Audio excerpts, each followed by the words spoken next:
ครูร้อยช่างมานั่งแถวหน้าแล้วก็กราบสมภารอีกครั้งหนึ่งพูดเสียงดังฟังชัดว่าดิฉันจะพาหลานชายมาจำพรรษาที่วัดนี้ค่ะท่านจะกรุณารับไว้ได้หรือไม่เขาลือกันว่าสมภารวัดนี้ท่านเป็นพระนักพัฒนาดิฉันก็อยากจะให้หลานชายได้มาอยู่กับท่านแล้วจะบวชที่วัดไหนล่ะสมภารถามรู้สึกตะครั่นตะคลอร้อนหนาวกลัวครูร้อยช่างจะจำท่านได้วัดกุดีทองค่ะบวชที่วัดนั้นแล้วมาจำพรรษาที่วัดนี้จะได้ให้เรียนกรรมฐานกับท่านด้วยเขาเป็นหลานผู้ชายคนเดียวของตระกูลค่ะเป็นลูกชายคนเดียวของน้องชายดิฉันน้องชายของดิฉันก็เป็นลูกชายคนเดียวของคุณพ่อคุณพ่อเป็นลูกชายคนเดียวของคุณปู่ครูร้อยช่างสาธยายแล้วคุณปู่ก็เป็นลูกชายคนเดียวของคุณทวดหรือเปล่าท่านถามอย่างนึกสนุกไม่ทราบค่ะเพราะคุณปู่เสียตั้งแต่ดิฉันเป็นเด็ก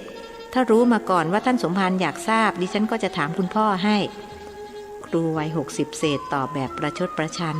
ใจหนึ่งก็คิดว่าเสียงอย่างนี้หน้าตาอย่างนี้เราเคยเห็นที่ไหนน้อขอประทานโทษท่านสมภารชื่ออะไรคะหล่อนถามเพราะนึกไม่ออกจริงๆว่าเคยเห็นพระรูปนี้ที่ไหนมาก่อนยังไม่ทันที่สมภารจะตอบหล่อนก็โพร่งออกมาว่าเจริญจรุนรัตน์ใช่ไหมใช่แล้วจ้า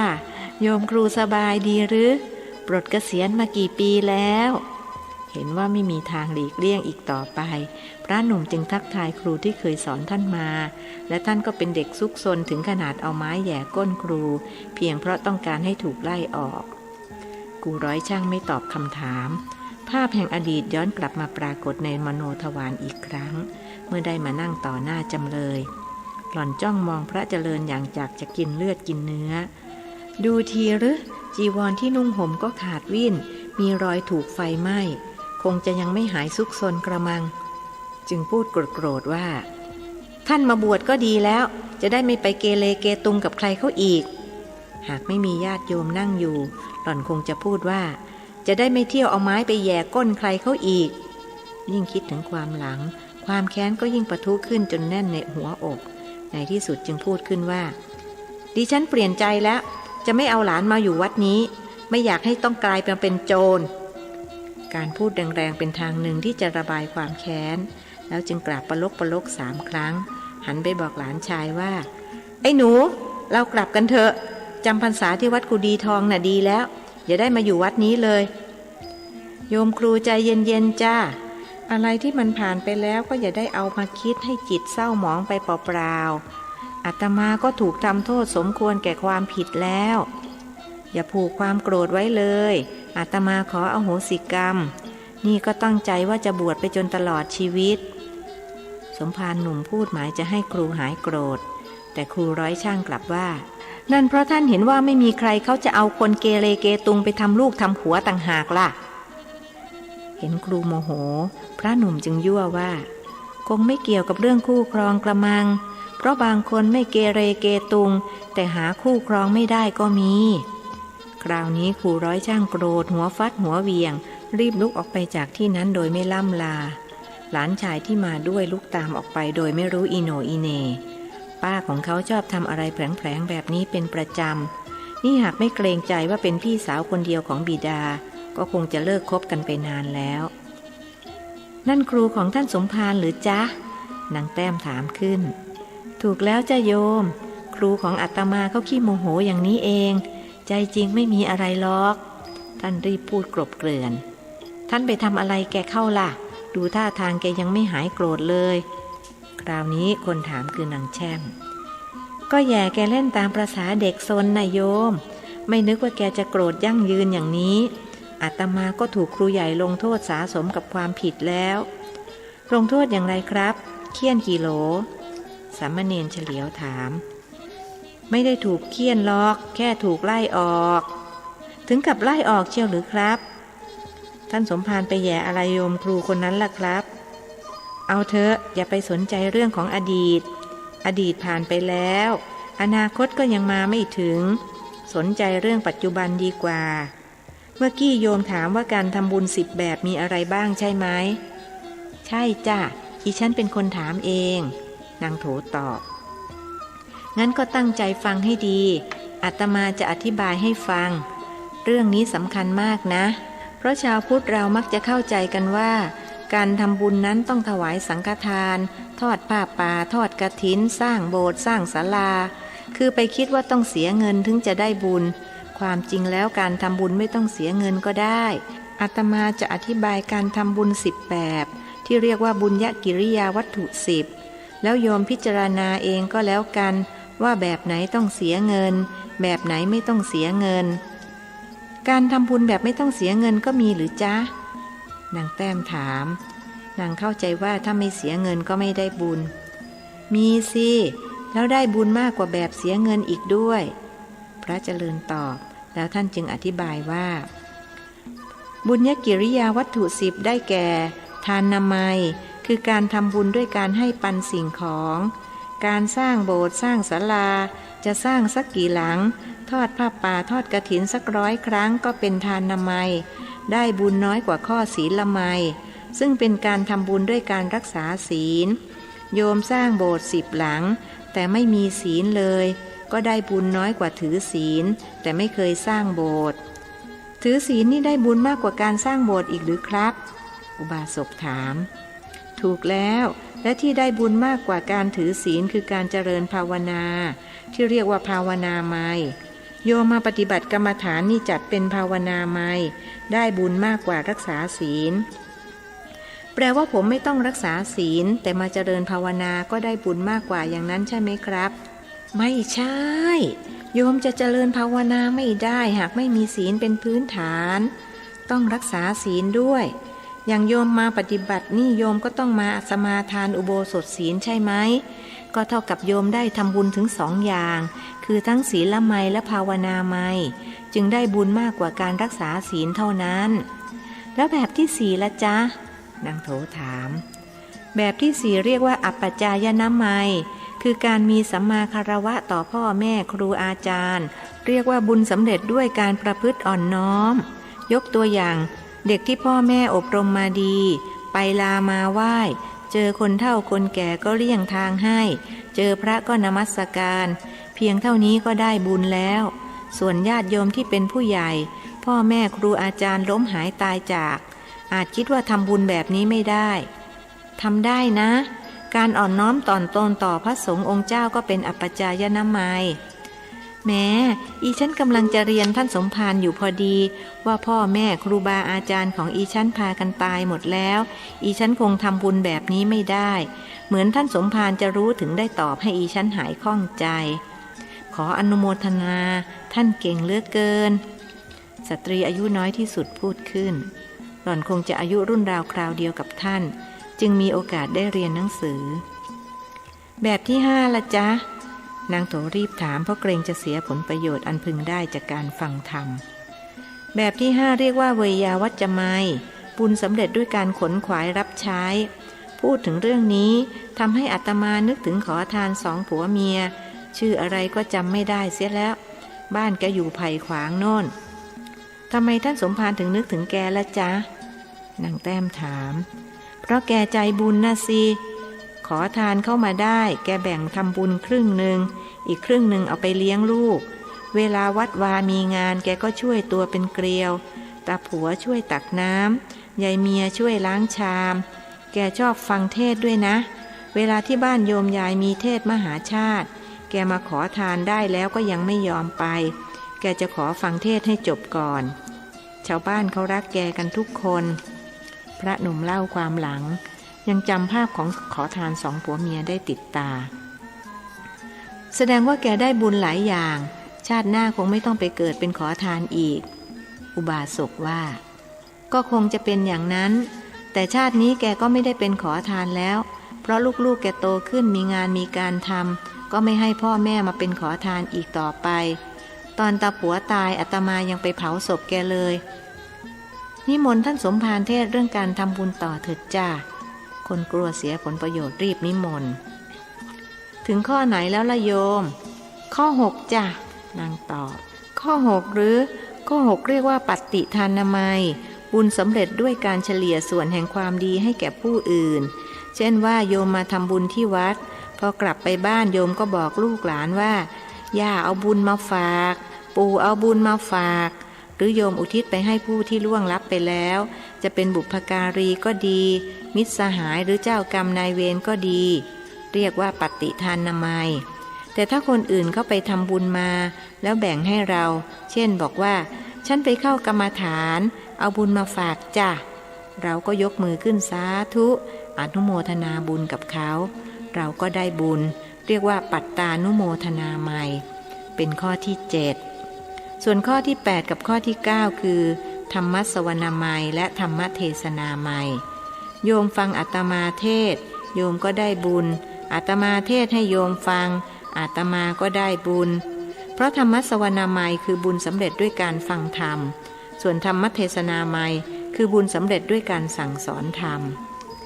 งั้นพระก็ได้เปรียบโยมตรงที่สามารถทำบุญแบบที่9ได้แต่โยมทำได้แค่แบบที่8อย่างนั้นใช่ไหมครับอุบาสกกังขาทั้งพระทั้งโยมสามารถทำบุญแบบที่8และแบบที่9ได้ก็เวลาที่โยมมาปฏิบัตินี่นะพอกลับไปบ้านก็ไปสอนลูกหลานให้เดินจงกรมให้นั่งภาวนาก็จัดเป็นธรรมเทศนาใหม่หรือการสอนให้เขาละเว้นจากการทำชั่วสอนให้เขาทำความดีก็เข้าข่ายแบบที่9แล้วทำไมจะทำไม่ได้นิมนต์ต่อข้อสุดท้ายเลยจ้ะนางโถนิมนต์อีกข้อสุดท้ายนี่สำคัญที่สุดแล้วก็ได้บุญมากที่สุดข้อนี้มีชื่อว่าทิฏฐุชุกรรมคือบุญสำเร็จด้วยการทำความเห็นให้ตรงซึ่งก็คือการสร้างสัมมาทิฏฐิหรือความเห็นชอบให้เกิดขึ้นในตนเพราะถ้ามีข้อ10แล้วข้ออื่นๆตั้งแต่1ถึง9ก็จะตามมาแต่ถ้าเป็นมิจฉาทิฏฐิข้อ1ถึง9ก็ไม่มีจริงไหมจริงจ้ะจริงครับทั้งโยมหญิงโยมชายตอบพร้อมกันเอาละทีนี้อาตมาก็จะตั้งคำถามโยมช่วยกันตอบนะอาตมาจะถามว่าการทำบุญทั้ง10แบบนี้ถ้าแบ่งอย่างกว้างๆออกเป็น3แบบคือทานามัยศีลไมยและภาวนาไมย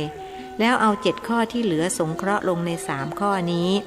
โยมลองช่วยกันคิดซิว่าข้อ4ถึงข้อ10จะสงเคราะห์เข้าข้อใดได้บ้างคืออีฉันจำชื่อไม่ได้แล้วเรียกเป็นข้อดีกว่านะอีฉันว่าข้อ4กับข้อ5สงเคราะห์เข้าในข้อ2คือศีลไมยข้อ6ข้อ7สงเคราะห์เข้าในข้อ1คือทานามัยข้อ8ข้อ9จัดอยู่ในข้อ3คือภาวนาไมยส่วนข้อสุดท้ายอีฉันว่าเข้าได้ทั้ง3ข้อนางโถตอบมิเสียแรงที่สนใจฟังด้วยว่านางเข้าใจอย่างแจ่มแจ้งแม้จะจำชื่อไม่ได้หมดทุกข้อก็ตามโยมแต้มล่ะเห็นด้วยกับโยมโถไหมอีฉันไม่ทราบจ้ะจำไม่ได้แล้วก็ไม่ค่อยเข้าใจสักเท่าไหร่ก็อีฉันไม่ได้เรียนหนังสืออ่านไม่ออกเขียนไม่ได้นางแต้มแก้ตัวไกลๆโยมโถเรียนหนังสือหรือเปล่าท่านถามนางโถไม่ได้เรียนจ้ะอีฉันก็อ่านไม่ออกเขียนไม่ได้เหมือนแม่แต้มนั่นแหละอีฉันก็ไม่ได้เรียนนางแจ้มตอบทั้งที่สมภารยังไม่ได้ถามนางกลัวจะถูกถามนั่นเองเอาละเป็นอันว่าที่โยมโถตอบมานั้นถูกต้องทุกอย่างทีนี้ญาติโยมก็เข้าใจแล้วใช่ไหมว่าการทำบุญนั้นไม่จำเป็นต้องใช้เงินเสมอไปแถมยังได้บุญมากกว่าคนมักเข้าใจผิดกันว่าทำบุญต้องใช้เงินเลยกลายเป็นซื้อบุญไปนั่นสิครับผมก็เพิ่งรู้เดี๋ยวนี้เองว่าเราสามารถทำบุญได้โดยไม่ต้องใช้เงินนี่ถ้าท่านสมภารไม่ชี้แจงพวกผมก็คงยังไม่ทราบเพราะไม่มีพระรูปไหนสอนอย่างนี้มาก่อน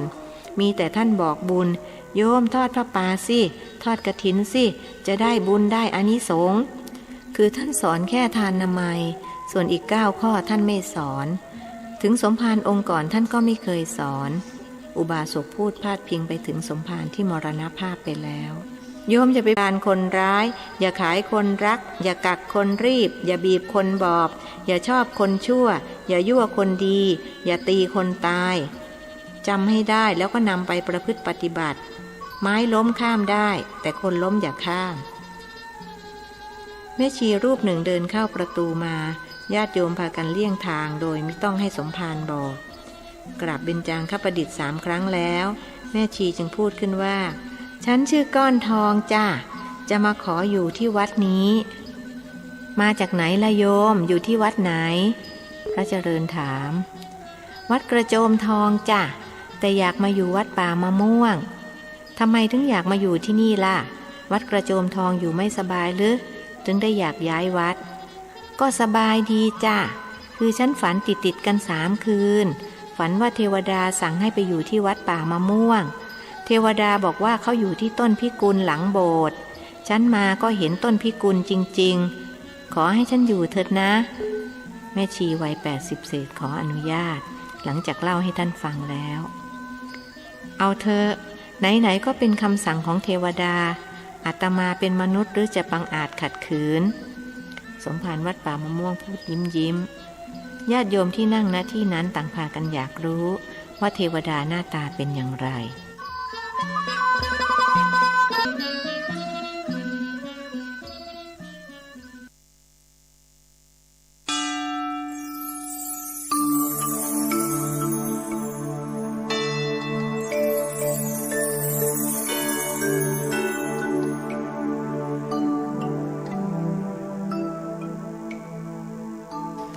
บทที่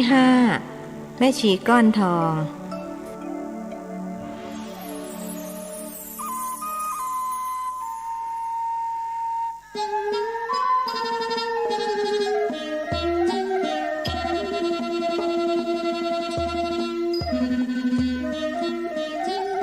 แม่ชีเทวดาหน้าตาเป็นอย่างไร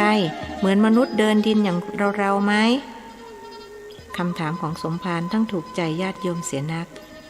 ไม่เหมือนจ้าเขางามกว่ามนุษย์อีกใส่ชฎามีสร้อยสังวาลเครื่องทรงของเขาล้วนประดับด้วยเพชรนิลจินดาช่างงามเหลือล้นก็เหมือนลิเกน่ะสิพระเจริญนึกไปถึงพระเอกลิเกจ้าจะว่าเหมือนลิเกก็ได้แต่เทวดางามกว่าลิเกมากจ้ะผิวพรรณผ่องใสงามไม่มีที่ติแม่ชีตอบเพราะจำได้ติดตาแล้วเขาบอกหรือเปล่าว่าทำไมถึงต้องให้แม่ชีย้ายมาอยู่วัดป่ามะม่วงบอกจ้ะเทวดาบอกว่าสมภารวัดป่ามะม่วงท่านเก่งทางสอนวิปัสสนากรรมฐานฉันจะได้มาเรียนกรรมฐานกับสมภารแล้วก็จะได้เรียนสวดมนต์จากเทวดาเทวดาบอกจะสอนฉันสวดมนต์แม่ชีวัย80 เศษกราบเรียนตามที่เทวดาบอกในฝันแต่ที่วัดนี้ยังไม่มีสำนักชีมีกุฏิพระอยู่3-4 หลังแล้วอาตมาจะให้อยู่ตรงไหนดีล่ะกลัวผีหรือเปล่าไม่กลัวจ้ะงั้นไปอยู่บนศาลาก็แล้วกันบนนั้นมีห้องเก็บของว่างอยู่ห้องหนึ่งถ้าอยู่ได้ก็เชิญตามสบายแล้วนี่มากับใครล่ะฉันมาคนเดียวจ้ะกะว่าจะมาขออนุญาตท่านก่อนแล้วพรุ่งนี้จะให้หลานช่วยขนข้าวของมาส่งต้องขอบพระคุณท่านสมภารที่เมตตาฉันพูดพลางก้มลงกราบ3 ครั้งงั้นฉันขออนุญาตไปที่ศาลาเลยจะไปกวาดถูไว้ให้เรียบร้อยพรุ่งนี้จะได้มาแต่เช้าทำไหวหรืออายุเท่าไรแล้วล่ะ89จ้ะโอ้โหร่วม90แล้วสินะแต่ยังดูแข็งแรงดีอาตมายังนึกว่า70กว่าที่แท้จะ90แล้วนั่นสิอีฉันก็คิดว่าแม่ชีคงอายุไม่เกิน70นางโถพูดขึ้นแก่กว่าอาตมาตั้ง60 ปีโยมผู้หญิงใครอยากได้บุญก็ไปช่วยแม่ชีเขาทำความสะอาดห้องบนศาลาโยมผู้ชายจะไปปฏิบัติต่อก็ได้ส่วนอาตมาจะขอตัวขึ้นไปเปลี่ยนจีวรใหม่จีวรท่านสมภารถูกไฟไหม้ตั้งแต่เมื่อไรฉันเห็นแต่แรกแล้วว่าจะทักก็ไม่กล้าแม่ชีถามขึ้นไม่ใช่ไฟไหม้หรอกจ้าแม่ชีท่านถูกฟ้าผ่าเมื่อสักชั่วโมงที่ผ่านมานี้อยู่ๆฟ้าก็มืดพอผ่าท่านแล้วก็สว่างจ้าเหมือนไม่มีอะไรเกิดขึ้นนางแต้มบอกแม่ชียังตื่นเต้นไม่หายกับเหตุการณ์ที่เกิดขึ้นถูกฟ้าผ่าแล้วยังนั่งคุยกับญาติโยมได้อีกหรือแม่ชีไม่อยากจะเชื่อหากก็แปลกใจที่เห็นจีวรท่านไหม้ไปครึ่งผืนนั่นสิถ้าไม่เห็นกับตาอีฉันเป็นไม่เชื่อเด็ดขาดนางแช่มช่วยเป็นพยานให้แม่ชีวัย89ยกมือประนมเหนือศีรษะพูดว่าสาธุเป็นบุญของอีฉันเหลือเกินเทวดาส่งมาถูกวัดแล้วฉันแสวงหาครูบาอาจารย์มานานเ พิ่งมาพบเมื่ออายุจวนจะ90แต่ถึงท่านจะอ่อนกว่าตั้ง60ปีฉันก็ยอมรับนับถือว่าเป็นครูบาอาจารย์ขอให้ท่านเจริญเถอะบารมีท่านสูงจริงๆอาตมาก็เจริญอยู่แล้วละโยมเพราะโยมพ่อตั้งชื่อให้ว่าเจริญสมภารหนุ่มเย้าด้วยนึกถูกชะตาแม่ชีจะค้างที่วัดนี้เลยหรือครับอุบาสกถามขึ้นไม่ค้างจ้ะ6 โมงเย็นหลานเขาจะเอาเรือมารับพรุ่งนี้ฉันจะขนของมาแต่เช้าแม่ชีตอบแล้วลุกออกไปดูศาลานางโถนางแต้มและนางแช่มพากันกราบสมภาร3 ครั้งแล้วลุกตามออกไปเพื่อจะช่วยทำความสะอาดห้องเก็บของที่ว่างอยู่อุบาสกอุบาสิกาคนอื่นๆพากันกลับไปยังศาลาเพื่อปฏิบัติต่อจนถึงเวลาทำวัดเย็นเมื่อทำวัดเสร็จก็จะพากันกลับบ้านเพราะที่วัดยังไม่มีกุฏิให้พักคิดว่าในวันข้างหน้าหากมีเงินมีทองก็จะพากันมาช่วยสมภารสร้างกุฏิกรรมฐาน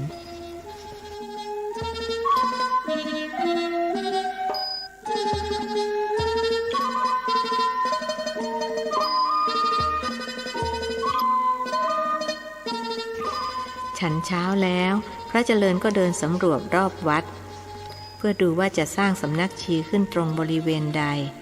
ท่านเดินไปเรื่อยๆกระทั่งถึงกำแพงแก้วแล้วเลยเดินเข้าไปในโบสถ์บนพื้นโบสถ์ทางด้านขวาของพระประธานท่านเห็นหลุมเล็กๆขนาดเท่างบน้ำตาลโตนดหลุมหนึ่งมีน้ำใสๆขังอยู่จะว่าน้ำในแม่น้ำเจ้าพระยาซึมมาถึงในนี้ก็คงเป็นไปไม่ได้เพราะตั้งอยู่ห่างจากแม่น้ำร่วม20 วาแล้วจะเป็นน้ำอะไรล่ะท่านรู้สึกพิศวงอีกประการหนึ่งพื้นโบสถ์ก็เป็นปูนซีเมนต์น้ำจะซึมและขังอยู่ได้อย่างไรพลันท่านก็นึกถึงเทวดาที่สถิตอยู่บนต้นพิกุลแม่ชีก้อนทองคงจะช่วยถามเทวดาได้ว่าน้ำที่ท่านเห็นนี้มาจากไหนแล้วท่านจะตรวจสอบอีกครั้งว่าตรงกันไหมคิดดังนั้นแล้วจึงเดินไปที่ศาลา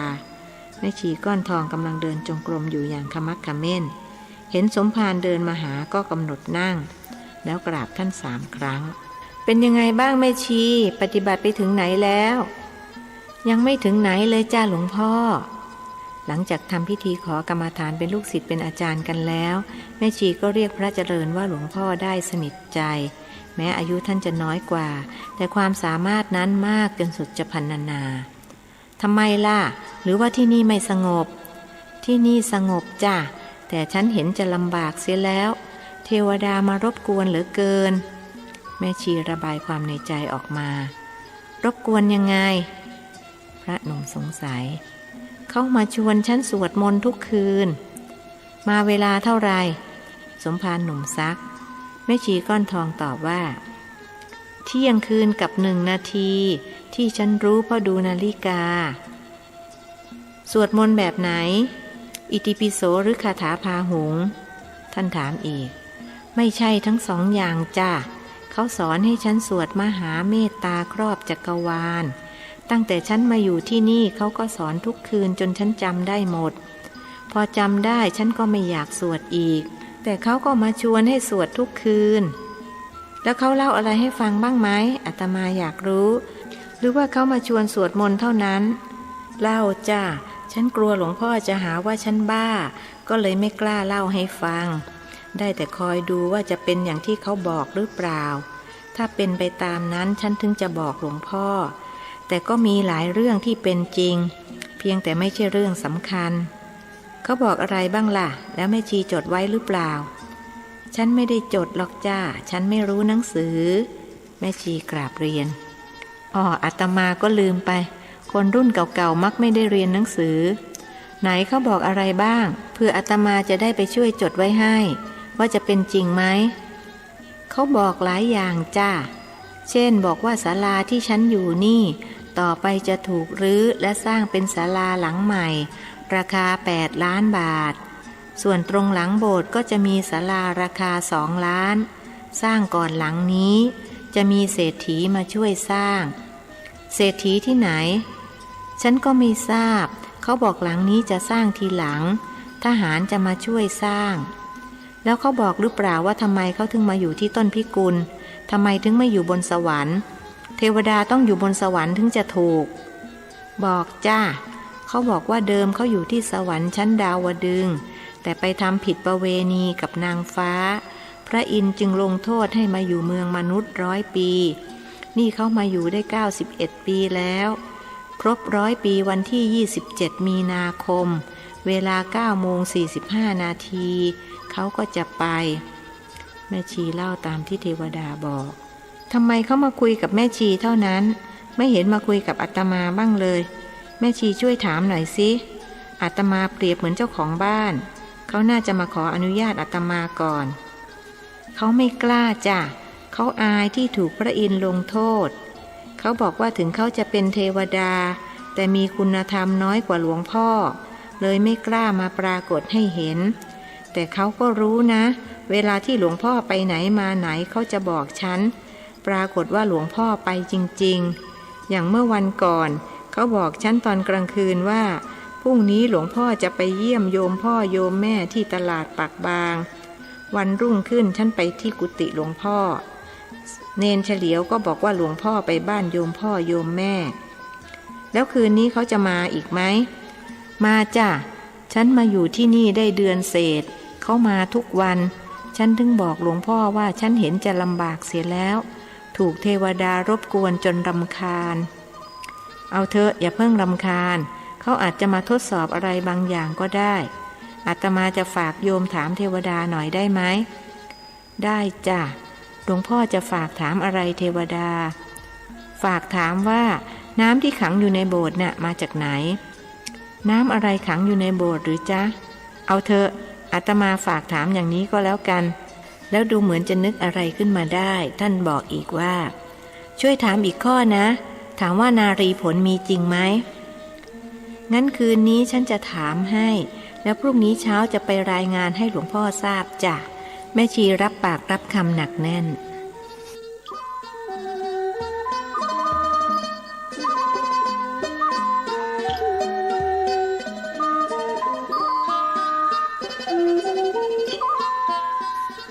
ตกกลางคืนพระเจริญตัดสินใจว่าจะไปแอบฟังที่ใต้ถุนศาลาอยากรู้ว่าเทวดาจะตอบปัญหาที่ท่านฝากแม่ชีถามอย่างไรท่านออกจากกุฏิเวลา 24 นาฬิกาตรงใช้เวลาเดินไม่ถึงนาทีก็ไปหยุดยืนอยู่ใต้ถุนห้องแม่ชีนึกเสียวๆอยู่เหมือนกันกลัวแม่ชีจะปัสสาวะลงมารดศีรษะท่านเพราะบนศาลาไม่มีห้องส้วมเสียงดังกุกกักอยู่ข้างบนแล้วแสงเทียนก็สว่างลอดร่องกระดานลงมาแม่ชีลุกขึ้นมาจุดเทียนนั่นเองจากนั้นก็มีเสียงสวดมนต์เสียงหนึ่งเป็นแม่ชีอีกเสียงดังกังวานไพเราะคงเป็นเทวดานั่นเองบทสวดมหาเมตตาครอบจักรวาลท่านไม่เคยได้ยินได้ฟังมาก่อนแต่ก็มีบางส่วนเหมือนกับเมตตาพรหมวิหารภาวนาท่านคิดว่าจะต้องไปหาบทสวดนี้ให้ได้ว่าอยู่ในหนังสือสวดมนต์เล่มไหนแล้วนำมาตรวจสอบกับแม่ชีว่าจะตรงกันหรือไม่พระหนุ่มนั่งฟังอยู่ใต้ถุนศาลาเป็นชั่วโมงกระทั่งเทวดาและแม่ชีสวดมนต์เสร็จบัดนี้ท่านเชื่อแล้วว่าแม่ชีก้อนทองมิได้พูดปดเสียงสวดมนต์หายไปแล้วได้ยินแม่ชีพูดว่าเทวดาวันนี้หลวงพ่อท่านฝากถามปัญหายังไม่ทันที่แม่ชีจะบอกว่าปัญหาอะไรเสียงเทวดาก็ตอบว่าไปกราบเรียนท่านว่าน้ำที่ขังอยู่ในโบสถ์นั้นเป็นน้ำทิพย์มีบ่ออยู่ที่วัดไทงังเมืองสัวเถาประเทศจีนท่านจะได้ไปเห็นบ่อน้ำทิพย์ในปีพ.ศ. 2525ให้ท่านลองดื่มน้ำทิพย์ในโบสถ์ดูว่ารสชาติเป็นอย่างไรแล้วก็จดจำไว้พอไปเมืองจีนก็ให้ไปลองดื่มน้ำที่นั่นอีกว่าจะได้รสชาติอย่างเดียวกันหรือไม่ส่วนเรื่องนารีผลนั้นท่านจะได้ไปเห็นที่ประเทศศรีลังกาปีพ.ศ. 2515ขอบใจจ้ะแล้วฉันจะไปกราบเรียนท่านดีแล้วแต่ถึงไม่ไปท่านก็ทราบเพราะท่านได้ยินพระเจริญใจไม่ดีกลัวเทวดาจะบอกแม่ชีว่าท่านมาแอบฟังเสียงแม่ชีถามขึ้นว่าท่านหูทิพย์ใช่ไหมหลวงพ่อท่านคงจะได้คุณวิเศษเพราะท่านเก่งเหลือเกินวันนี้ท่านมาคุยกับฉันก็เล่าให้ท่านฟัง เรื่องที่จะมีเศรษฐีและทหารมาสร้างศาลาให้2 หลังตามที่เทวดาบอกฉันไว้ถึงเราไม่บอกท่านก็รู้พระคุณเจ้าท่านสามารถรู้ได้ทุกอย่างหากท่านอยากจะรู้แม่ชีคอยดูไปก็แล้วกันว่าจะจริงอย่างที่เราพูดไหมที่เรากำลังพูดกับแม่ชีอยู่นี้ท่านก็รู้ท่านรู้ได้อย่างไรพระเจริญกลั้นใจฟังกลัวเทวดาจะบอกแม่ชีว่าท่านแอบฟังอยู่ชรอยเทวดาคงกลัวว่าท่านจะเสียหน้าจึงตอบว่าท่านรู้ก็แล้วกันถ้าไม่เชื่อพรุ่งนี้ลองถามท่านดูก็ได้จ้ะพรุ่งนี้ฉันจะเรียนถามท่านแต่คืนนี้ขอถามเทวดาหน่อยเถอะว่าทำไมต้องมาชวนฉันสวดมนต์ทุกคืนฉันเบื่อแล้วนะอย่าเพิ่งเบื่อสิเราจะบอกให้นะเทวดาน่ะมี2 ประเภทคือเทวดาตรงกับเทวดาพาลเทวดาตรงก็คือเทวดาที่เป็นสัมมาทิฏฐิเขาจะสวดมนต์กันทุกคืนเวลา 24 นาฬิกากับ1 นาทีแต่เทวดาพาลไม่สวดมนต์ที่เทวดาต้องสวดมนต์ในเวลานี้ก็เพราะต้องเข้าเฝ้าพระพุทธเจ้าการสวดมนต์ก็คือการเข้าเฝ้าพระพุทธเจ้าบ้านใครสวดมนต์ทุกวันเทวดาตรงจะปกปักรักษาถ้าบ้านไหนไม่สวดมนต์เทวดาพาลจะไปอยู่ด้วยคนบ้านนั้นก็จะเป็นอันธพาลสร้างแต่ความชั่วไว้ในสังคมแม่ชีไปสอนลูกสอนหลานให้สวดมนต์นะแล้วเทวดาตรงจะมาสวดด้วยแต่เขาจะท่านจึงเดินไปที่โบสถ์ถือช้อนไปคันหนึ่งครั้นถึงจึงใช้ช้อนตักน้ำที่ขังอยู่ในหลุมเล็กๆนั้นมาดื่มได้สัมผัสกับกลิ่นหอมและรสหวานอย่างที่ไม่เคยได้ประสบมาก่อนเราจะจำไว้รสอย่างนี้กลิ่นอย่างนี้ปีพ.ศ. 2525เราจะได้ไปพบที่เมืองจีนหากไม่จริงแล้วก็จะตามไปต่อว่าเทวดาที่ชั้นดาวดึงส์นั่นเชียวท่านนึกในใจตอนบ่ายขณะที่สมภารวัดป่ามะม่วงกำลังคุยกับมัคคณายกและกรรมการวัดเรื่องงานกฐินปีนี้ชายหญิงคู่หนึ่งอายุราว50เศษก็เดินเข้ามาในกุฏิกราบท่านแล้วฝ่ายหญิงก็พูดขึ้นว่าท่านสมภารแม่ฉันให้เอาสายสร้อยเส้นนี้มาถวายนางพูดพร้อมกับส่งห่อผ้าสีตุ่นๆที่ใส่มาในพานเงินซึ่งเก่าจนดำสิ่งที่ผ้าห่อหุ้มอยู่เป็นสายสร้อยคอทองคำหนัก4 บาทอาตมาไม่รับหรอกโยมพระใส่สายสร้อยไม่ได้เอาไปให้คนอื่นเถอะท่านปฏิเสธรับเธอจ้าแม่ฉันกำชับมาว่าต้องเอามาถวายสมภารวัดป่ามะม่วงห้ามถวายวัดอื่นท่านช่วยรับไว้ด้วยเถอะนึกว่าเมตตาแม่ฉันด้วยนางอ้อนวอนแล้วทำไมแม่โยมไม่เอามาถวายเองล่ะอาตมาจะได้ถามว่าทำไมถึงต้องเจาะจงมาถวายอาตมาแกมาไม่ได้หรอกครับท่านเพราะแกตายไป10 ปีแล้วบุรุษที่มาด้วยเป็นคนตอบ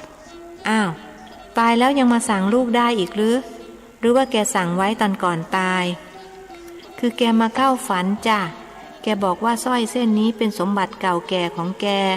ถ้าฉันเก็บไว้ก็มีแต่จะจนลงแต่ถ้าฉันถวายสมภารวัดป่ามะม่วงฉันจะร่ำจะรวย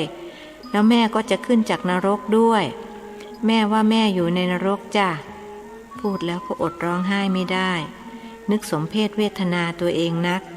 ยากจนแล้วมีหนำซ้ำมารดายังตายไปตกนรกเสียอีกจะยากอะไรล่ะโยมอยากรวยก็เอาสายสร้อยเส้นนี้ไปขายสิจะมาให้อาตมาทำไมพระเจริญแนะนำไม่ได้หรอกจ้าฉันไม่ใช่คนที่จะขายสมบัติพ่อแม่กินหรือถ้าฉันรวยก็คงไม่มีความสุขเมื่อรู้ว่าแม่ฉันอยู่ในนรกสตรีวัย50เศษพูดทั้งน้ำตาท่านช่วยรับไว้หน่อยเถอะครับนึกว่าสงสารเมียกับแม่ยายผมบุรุษที่มาด้วยช่วยอ้อนวอนทั้งที่เสียดายสายสร้อยเอาเถอะอาตมาจะรับฝากไว้ก็แล้วกันจะเอาคืนเมื่อไรก็มาได้ทุกเมื่อตกลงนะญาติโยมช่วยเป็นพยานด้วยท่านบอกมัคคณายกและกรรมการวัด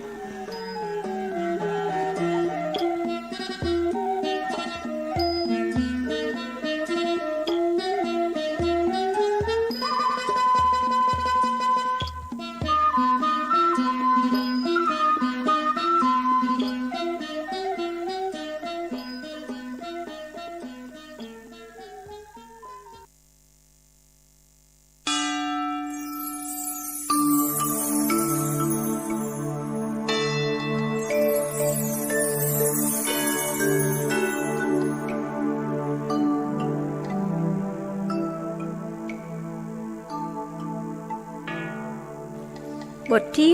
6 พิกุลเทพสถิต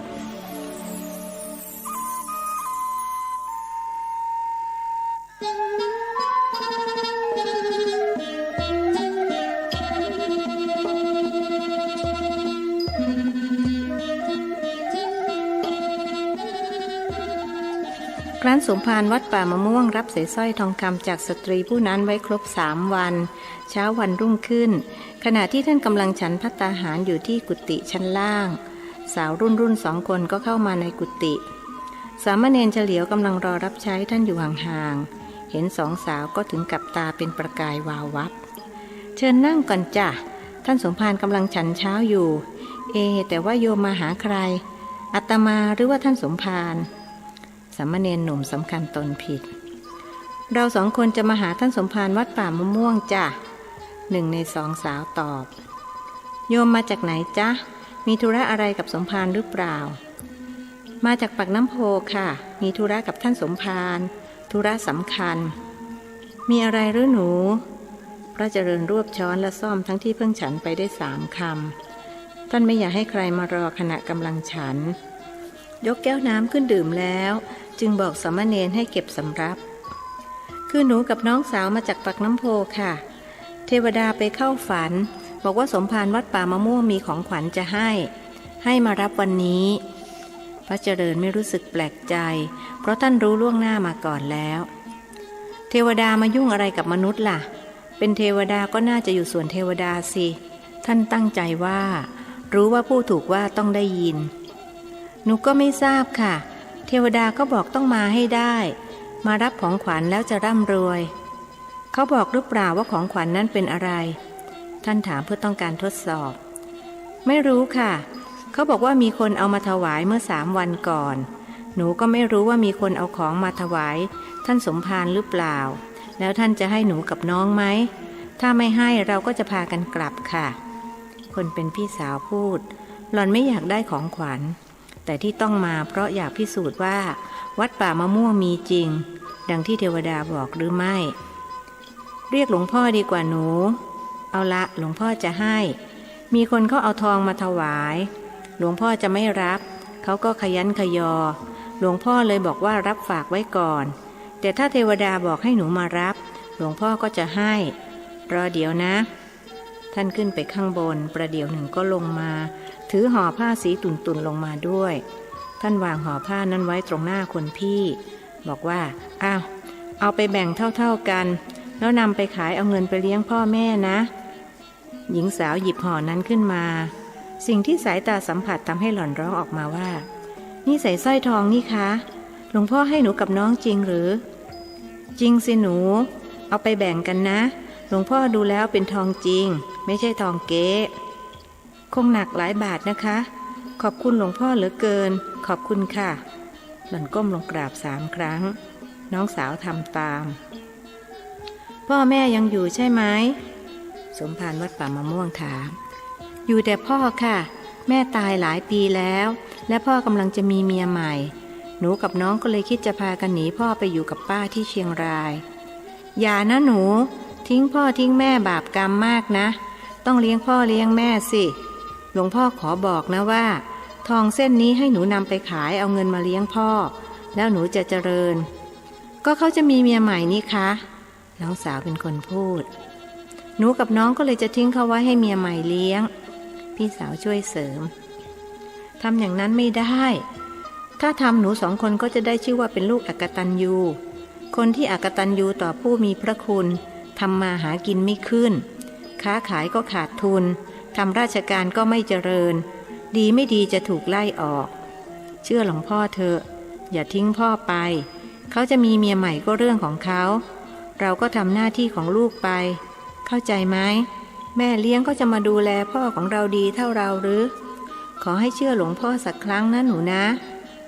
คำพูดของสมภารหนุ่มทำให้2 สาวถึงกับน้ำตาคลอที่คิดกันไว้ว่าจะหนีพ่อไปอยู่กับป้าก็เป็นอันล้มเลิกใครเลยอยากจะเป็นลูกอกตัญญู2 พี่น้องกลับไปได้สักพัก2 ผัวเมียก็เข้ามาในกุฏิกราบสมภารแล้วคนเป็นเมียก็พูดขึ้นว่าท่านสมภารจำฉันกับพวกบ้านได้ไหมจ๊ะโยมจะมารับใส่สร้อยที่ฝากไว้ใช่ไหม อาตมาเพิ่งให้เขาไปเดี๋ยวนี้เองแต่เอาเถอะอาตมาจะเอาของโยมยายให้แทนก็แล้วกันท่านรีบบอกด้วยเกรงสองผัวเมียจะคิดว่าท่านยักยอกทองของเขาเปล่าจ้าเปล่าฉันไม่ได้มาทวงคืนก็ฉันบอกแล้วไงว่าถวายท่านสตรีนั้นยืนยันเจตนาเดิมอย่างนั้นหรอกหรืออาตมาก็นึกว่าโยมจะมาทวงคืนเสียอีกแล้วนี่โยมมาจากไหนล่ะผมกับพวกบ้านมาจากพิจิตรครับพวกบ้านเขาจะมารายงานท่านสมภารสามีของนางเป็นคนตอบรายงานเรื่องอะไรล่ะโยมอุตส่าห์มาจากพิจิตรเชียวหรือทานข้าวทานปลากันมาหรือยังเรียบร้อยแล้วจ้ะฉันกับพ่ออีหนูจะมากราบเรียนท่านว่าวันที่ท่านกรุณารับทองไว้พอฉันกลับถึงบ้านคืนนั้นแม่ก็มาเข้าฝันฉันบอกว่าขึ้นจากนรกแล้วให้ฉันมาขอบคุณท่านสมภารแล้วแกก็ให้ศีลให้พรฉันใหญ่บอกว่าฉันจะร่ำรวยเพราะช่วยแม่ให้ขึ้นจากนรกได้แม่ยังบอกอีกว่าต่อไปวัดป่ามะม่วงจะเจริญเพราะท่านสมภารบารมีสูงจะมีคนมาช่วยสร้างศาลาหลังใหญ่ให้2 หลังคนจะเข้ามาปฏิบัติกรรมฐานเป็นพันเป็นหมื่นเงินทองจะไหลมาเทมาท่านสมภารว่าจะจริงอย่างที่แม่แกพูดไหมจ๊ะนางถามพระเจริญอาตมาก็ยังไม่รู้เหมือนกันก็คงต้องคอยดูกันต่อไปโยมก็ต้องหมั่นมาดูนะว่าจะจริงหรือไม่จริงต้องมาพิสูจน์ด้วยตัวเองจ้าแล้วถ้าฉันร่ำรวยจริงอย่างที่แม่ว่าฉันจะมาช่วยท่านสมภารสร้างศาลาขอบใจจ้าโยมเมื่อกี้มีผู้หญิง2 คนที่พี่น้องเข้ามาบอกอาตมาว่าเทวดาไปเข้าฝันบอกให้มารับของขวัญจากสมภารวัดป่ามะม่วงที่มีคนมาถวายเมื่อ3 วันก่อนอาตมาก็เลยให้สร้อยทองเส้นนั้นไปเขากำลังจะทิ้งพ่อไปอยู่ที่อื่นอาตมาก็ห้ามไว้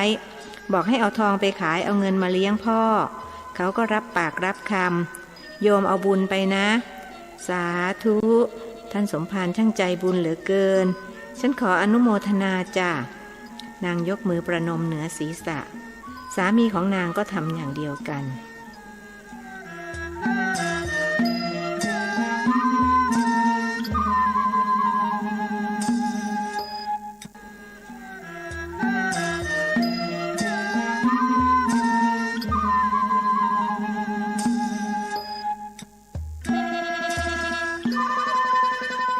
เดือนต่อมาพระเจริญมีกิจนิมนต์ที่บางกอกลูกศิษย์คนหนึ่งมานิมนต์ไปเจริญพระพุทธมนต์งานมงคลสมรสของญาติท่านตั้งใจว่าจะไปหาซื้อหนังสือสวดมนต์ที่สนามหลวงเพื่อนำมาตรวจสอบกับบทสวดมนต์ฉบับมหาเมตตาครอบจักรวาลที่เทวดาชวนแม่ชีสวดทุกคืนฉันเพลแล้วนายหล่อจะเอารถมารับตั้งแต่รถตกเหวคราวนั้นนายหล่อก็ร่ำรวยขึ้นกว่าแต่ก่อนและสามารถซื้อรถคันใหม่ได้โดยไม่ยอมรับเงินช่วยเหลือจากท่านแม้แต่บาทเดียวส่วนคันเดิมยังคงค้างอยู่บนยอดยางที่ขึ้นอยู่ในเหวอำเภอแม่สอดเพราะไม่สามารถเอาขึ้นมาได้อีกประการหนึ่งรถก็พังยับเยินเกินกว่าจะซ่อมได้เจ้าของจึงจำใจต้องทิ้งไว้อย่างนั้นก่อนที่ท่านจะออกจากกุฏิแม่ชีก็มารายงานว่าหลวงพ่อเทวดาบอกฉันว่าหลวงพ่อจะไปบางกอกวันนี้เทวดานี่ชักจะยุ่งมากเกินไปเสียแล้วเที่ยวยุ่งเรื่องชาวบ้านเข้าไปทั่วเมื่อเดือนที่แล้วก็ไปเข้าฝัน2 พี่น้องบอกให้มารับของขวัญที่สมภารวัดป่ามะม่วงท่านแกล้งบ่นไปอย่างนั้นเองรู้ว่าเทวดาต้องได้ยินตอนแรกฉันก็รู้สึกรำคาญเช่นเดียวกับหลวงพ่อนั่นแหละแต่พอเขาให้เหตุผลว่าที่ต้องทำเช่นนั้นเพราะต้องการช่วยหลวงพ่อสร้างบารมีตัวเขาเองก็ต้องการสร้างบารมีด้วยฉันก็เลยเอาใจช่วยนี่หลวงพ่อกำลังจะไปบางกอกใช่ไหมแม่ชีก้อนทองถามถูกแล้วโยมเขานิมนต์ไปเจริญพระพุทธมนต์เขาให้ไปพักที่วัดสระเกตก็นี่แหละที่ฉันก็มาก็จะเพื่อกราบเรียนหลวงพ่อเรื่องนี้คือเทวดาเขาให้มาบอกว่าไม่ต้องไปซื้อหนังสือที่สนามหลวงบทสวดมนต์ที่เทวดามาสอนฉันสวดมีอยู่ในหนังสือพุทธาภิเษกฉบับสมเด็จพระสังฆราชแพรที่สนามหลวงไม่มีขายให้หลวงพ่อไปขอยืมจากท่านพระครูประหลัดเสงี่ยมอาตมาไม่รู้จักท่านเทวดาบอกหรือเปล่าท่านอยู่วัดไหนบอกจ้าเทวดาบอกว่าท่านอยู่วัดสุทัศน์ หลวงพ่อจะได้ไม่ต้องไปเสียเวลาหาซื้อที่สนามหลวงแม่ชีกราบเรียนสมภารตามที่เทวดาบอกงั้นก็ขอบใจที่มาบอกฝากขอบใจเทวดาด้วยอาตมาไปละแล้วท่านจึงเดินไปขึ้นรถที่นายหล่อติดเครื่องยนต์รออยู่นายหล่อพาพระเจริญมาถึงวัดสระเกตตอนหัวค่ำพระหนุ่มตั้งใจว่าพรุ่งนี้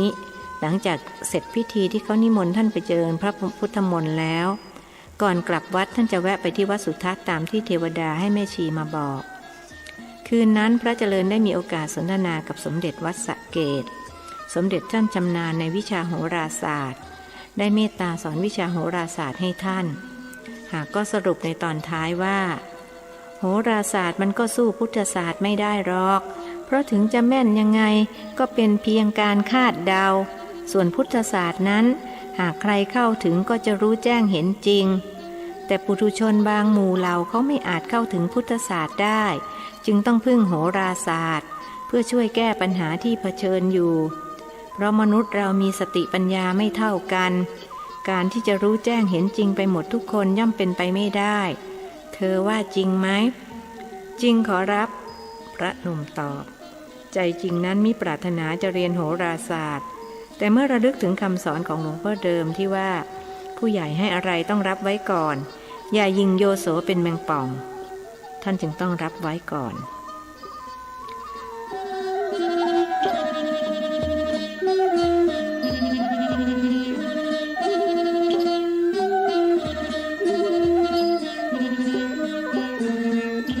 รุ่งเช้าสมเด็จวัดสระเกตได้รับนิมนต์ไปงานมงคลสมรสด้วย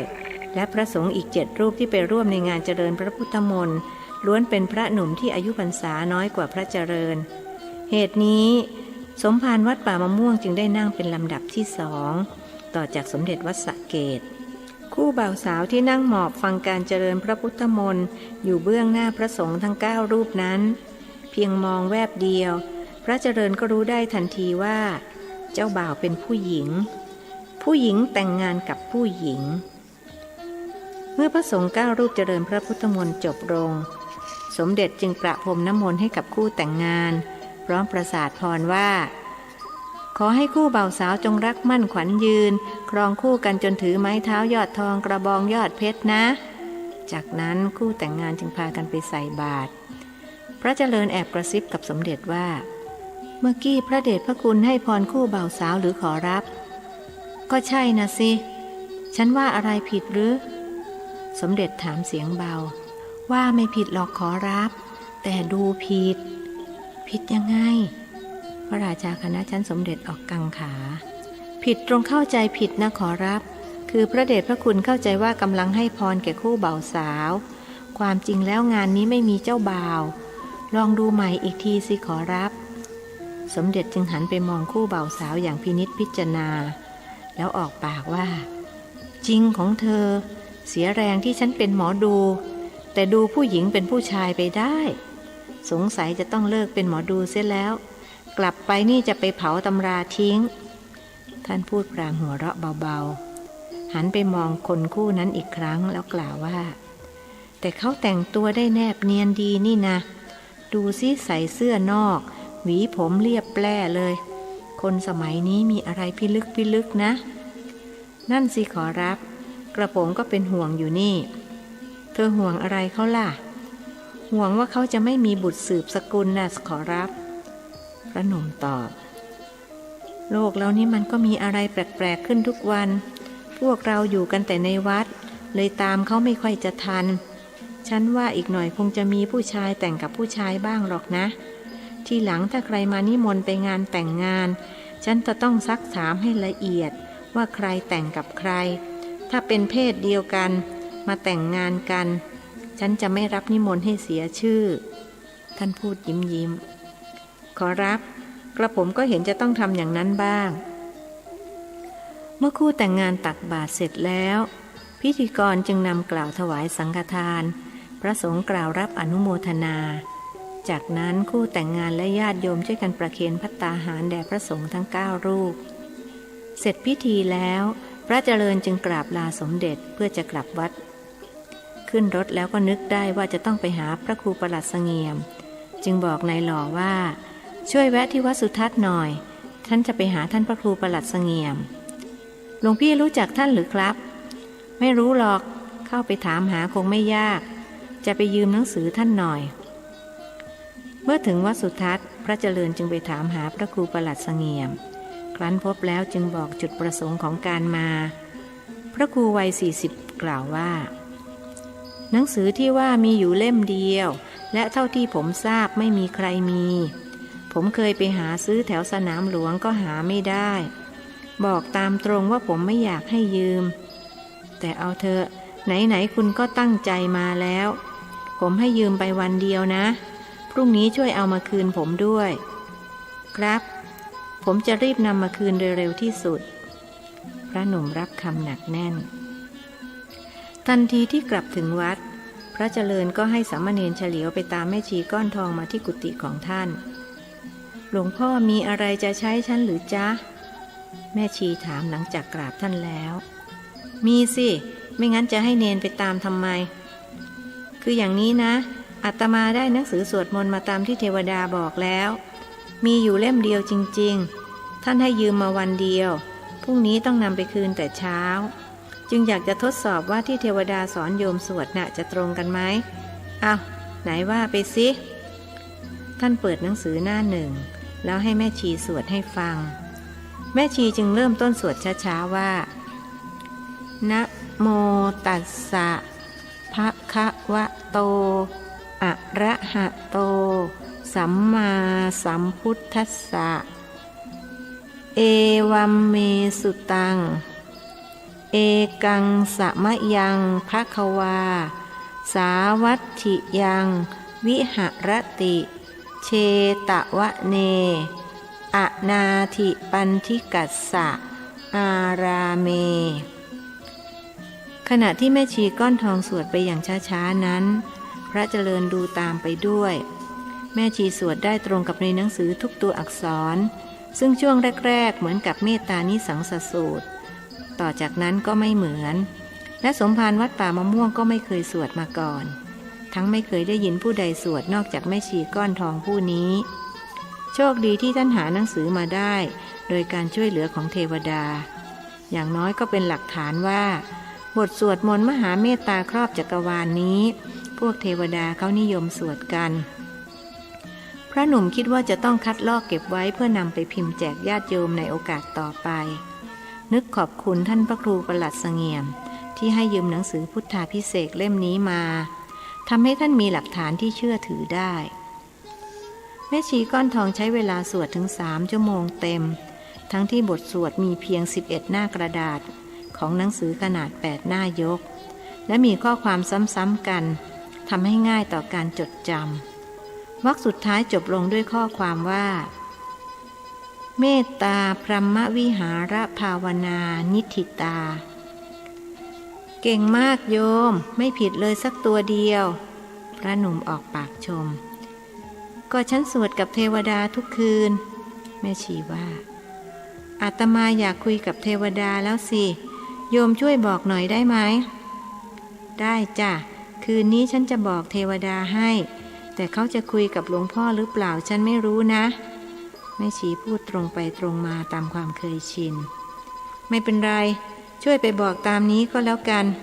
เอาละโยมกลับไปที่ศาลาได้อาตมาจะขึ้นข้างบนละมานี่ยังไม่ทันหายเหนื่อยเลยเดี๋ยวคืนนี้อาตมาจะคัดลอกบทสวดนี้ไว้พรุ่งนี้จะได้นำไปคืนท่านพรุ่งนี้หลวงพ่อจะเข้าบางกอกอีกหรือแม่ชีก้อนทองถามเข้าสิก็สัญญากับท่านพระครูประหลัดเสงี่ยมไว้ว่าจะนำหนังสือไปคืนท่านอาตมาเป็นคนรักษาสัจจะพูดแล้วก็ต้องทำตามที่พูดหลวงพ่อเดิมสอนไว้ว่าพูดจริงทำจริงผู้หญิงรักท่านพูดเล่นแต่คนฟังเข้าใจว่าท่านจะสึกจึงถามหลวงพ่อคิดจะสึกหรือแม่ชีใจคอไม่ดีหากสมภารจะสึกจริงๆก็จะขัดขวางจนถึงที่สุดคิดไม่ได้หรือไงอาตมายังหนุ่มยังแน่นท่านแกล้งยั่วแม่ชีวัยใกล้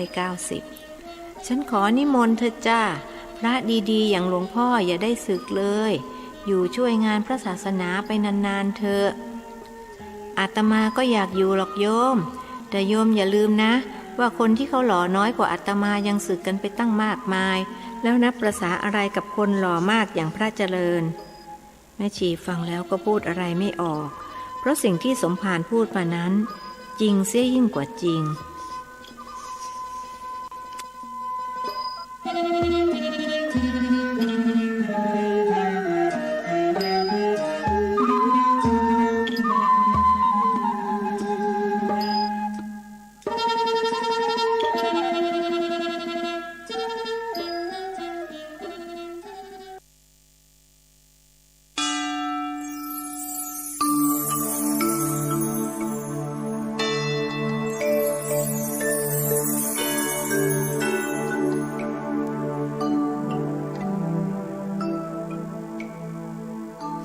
บทที่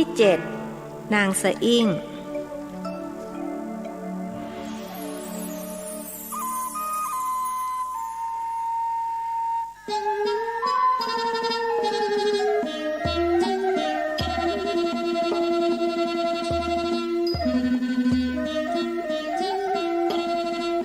นพระเวลาบ่ายโมงพระเจริญกำลังสอนกรรมฐานให้ญาติโยมอยู่ที่ศาลาหลังเก่าที่เทวดาบอกแม่ชีก้อนทองว่าต่อไปจะถูกรื้อแล้วสร้างเป็นศาลาหลังใหม่ราคา8 ล้านเนื่องจากพ้นฤดูทำนาญาติโยมจึงมาเข้ากรรมฐานกันมากขึ้นเดินจงกรมและนั่งภาวนาในช่วงเช้าแล้วช่วงบ่ายเป็นการสอบอารมณ์ซึ่งสมภารวัดป่ามะม่วงจะซักถามอย่างละเอียดว่าผู้ปฏิบัติมีสภาวะธรรมอย่างไรเกิดขึ้นบ้างเป็นต้นว่าอาการพองยุบชัดไหมขณะนั่งมีเวทนาหรือไม่จิตตั้งมั่นหรือว่าซัดสายเป็นประการใดดังนี้เป็นต้นขณะที่ท่านกำลังสอบอารมณ์นางแต้มอยู่นั้นชายหญิงสูงอายุเดินเข้ามากับเด็กสาวรุ่นหน้าตาสะสวยพระเจริญคิดตรงกับญาติโยมว่าตากับยายพาหลานมาวัดคนทั้ง3เข้ามานั่งต่อหน้าสมภารแล้วกราบเบญจางคประดิษฐ์3 ครั้งคนเป็นหลานสาวกราบได้สวยงามจนผู้ที่นั่งณที่นั้นพากันชื่นชมในใจว่าตายายสอนหลานได้ดีเหลือเกินครั้นแล้วคนเป็นตาก็แนะนำตัวเองว่าผมชื่อนายปุ่นอายุ78มากับภรรยาเก่าและภรรยาใหม่อ้อนี่ภรรยาใหม่หรอกหรือ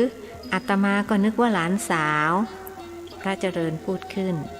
ท่านคิดว่าสาวรุ่นผู้นี้เป็นหลานสาวนายปุ่นเหมือนกับที่ญาติโยมคิดฟังนายปุ่นบอกกล่าวพวกญาติโยมผู้ชายพากันคิดในใจว่าลุงคนนี้เก่งเหลือเกินแก่แล้วยังได้สาวขบเพาะมาเป็นเมียแต่โยมผู้หญิงคิดว่าตาเท่าหัวงูแก่แล้วก็ยังไม่เจียมสังขารเอาเด็กข้าวหลานมาทำเมียไม่ใช่หลานสาวหรอกครับเขาเป็นเมียเก่าของผมอายุ15ส่วนเมียใหม่คือคนที่อายุ72นายปุ่นชี้แจงคราวนี้ทั้งโยมชายโยมหญิงทั้งพระต่างคิดตรงกันว่าสงสัยแต่คนนี้แก่ๆจนหลงลืม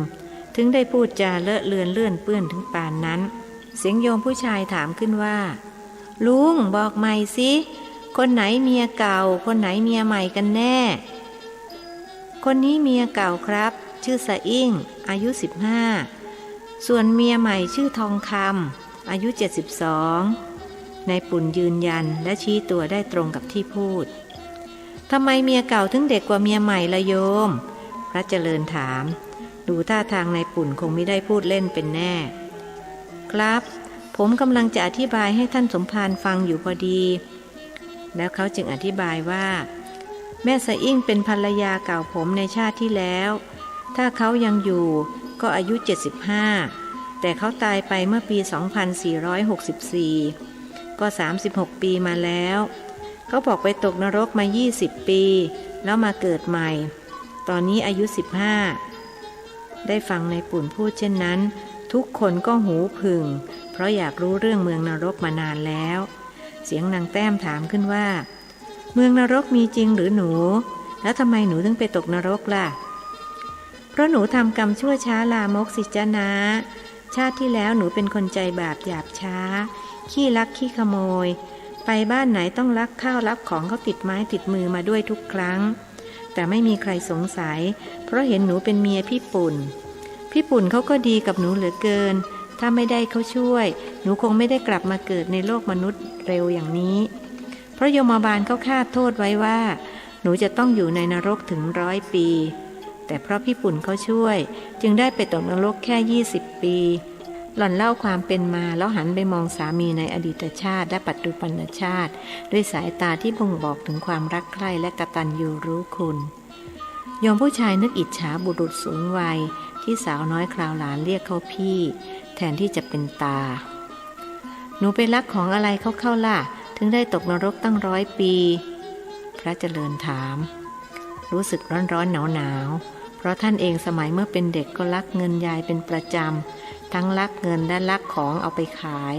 โกรธใส่กระดูกปู่ย่าตาทวดท่านก็ขโมยไปขายเอากระดูกไปเททิ้งในแม่น้ำเจ้าพระยาแล้วจะตกนรกไหมนี่ท่านยังกังขาลักของเขามากมายเลยจ้าหลวงพ่อ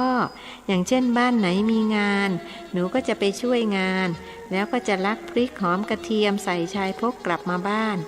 พี่ปุ่นเขาเป็นคนร่ำรวยมีคนนับหน้าถือตาแล้วหนูก็เป็นเมียเขาจึงไม่มีใครสงสัยว่าหนูเป็นขโมยพี่ปุ่นเองก็ไม่รู้เขาเป็นสามีที่ดีมากคำน้อยก็ไม่เคยว่าให้หนูต้องเจ็บช้ำน้ำใจไม่เคยมองหนูในแง่ร้ายจึงไม่รู้ว่าหนูนี่แหละขโมยตัวฉกาจช่างเป็นสามีที่ดีเหลือเกินจริงไหมจ้าพี่ทองคำหล่อนถามภรรยาคนใหม่วัย72ของสามีจริงจ้าท่านสมภารไม่งั้นฉันคงไม่แต่งงานกับเขาพ่อแม่ฉันก็ไม่อยากให้แต่งงานกับพ่อม่ายลูกติดเมียเขาตายได้5 ปีเขาจึงมาขอฉันแต่งงานมีลูกใหม่อีก5 คน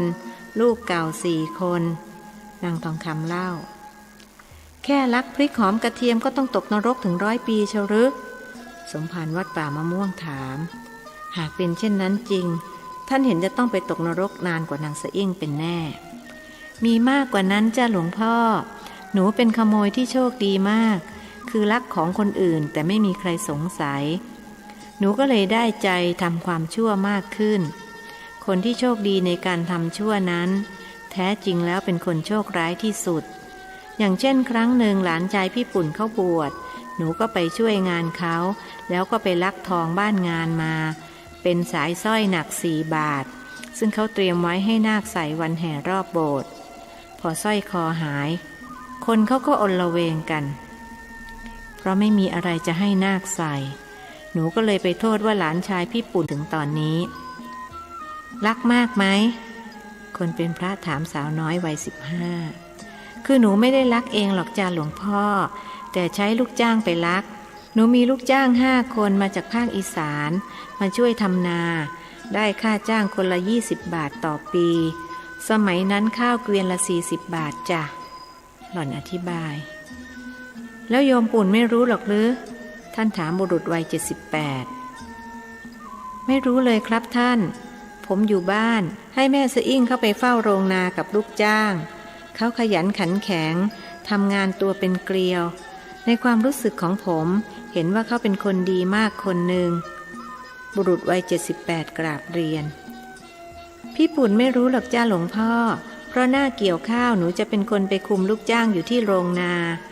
นอนที่กระท่อมในนาเลยเพราะอยู่ไกลจากบ้าน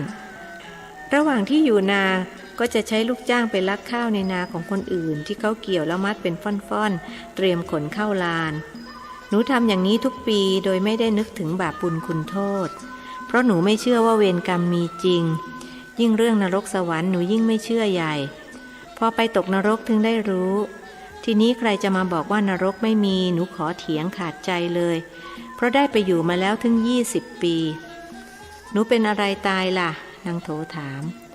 ออกลูกตายจ้ะตายทั้งกลมตอนอายุ39คือหนูมีลูก4 คนอายุห่างกันคนละปีตอนท้องคนที่5นั้นคนโตอายุ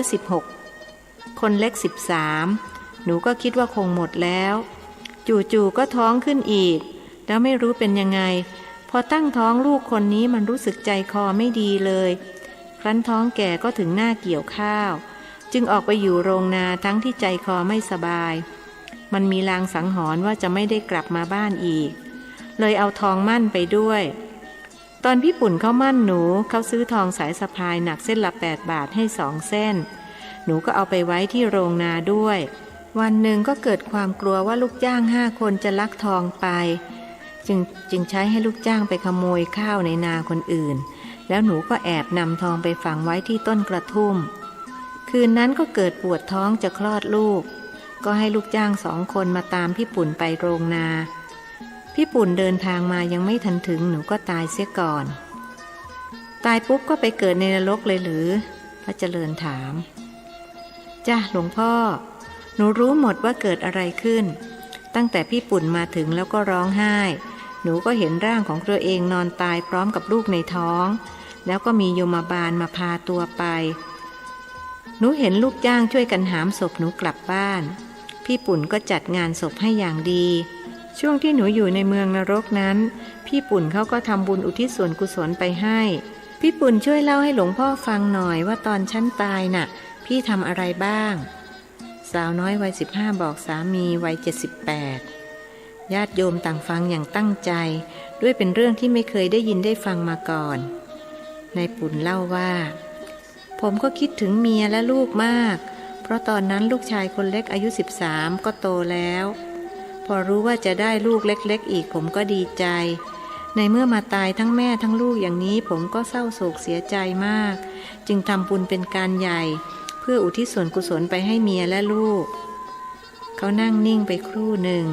นึกถึงความโศกเศร้าเสียใจเมื่อ36 ปีก่อนแล้วจึงเล่าต่อ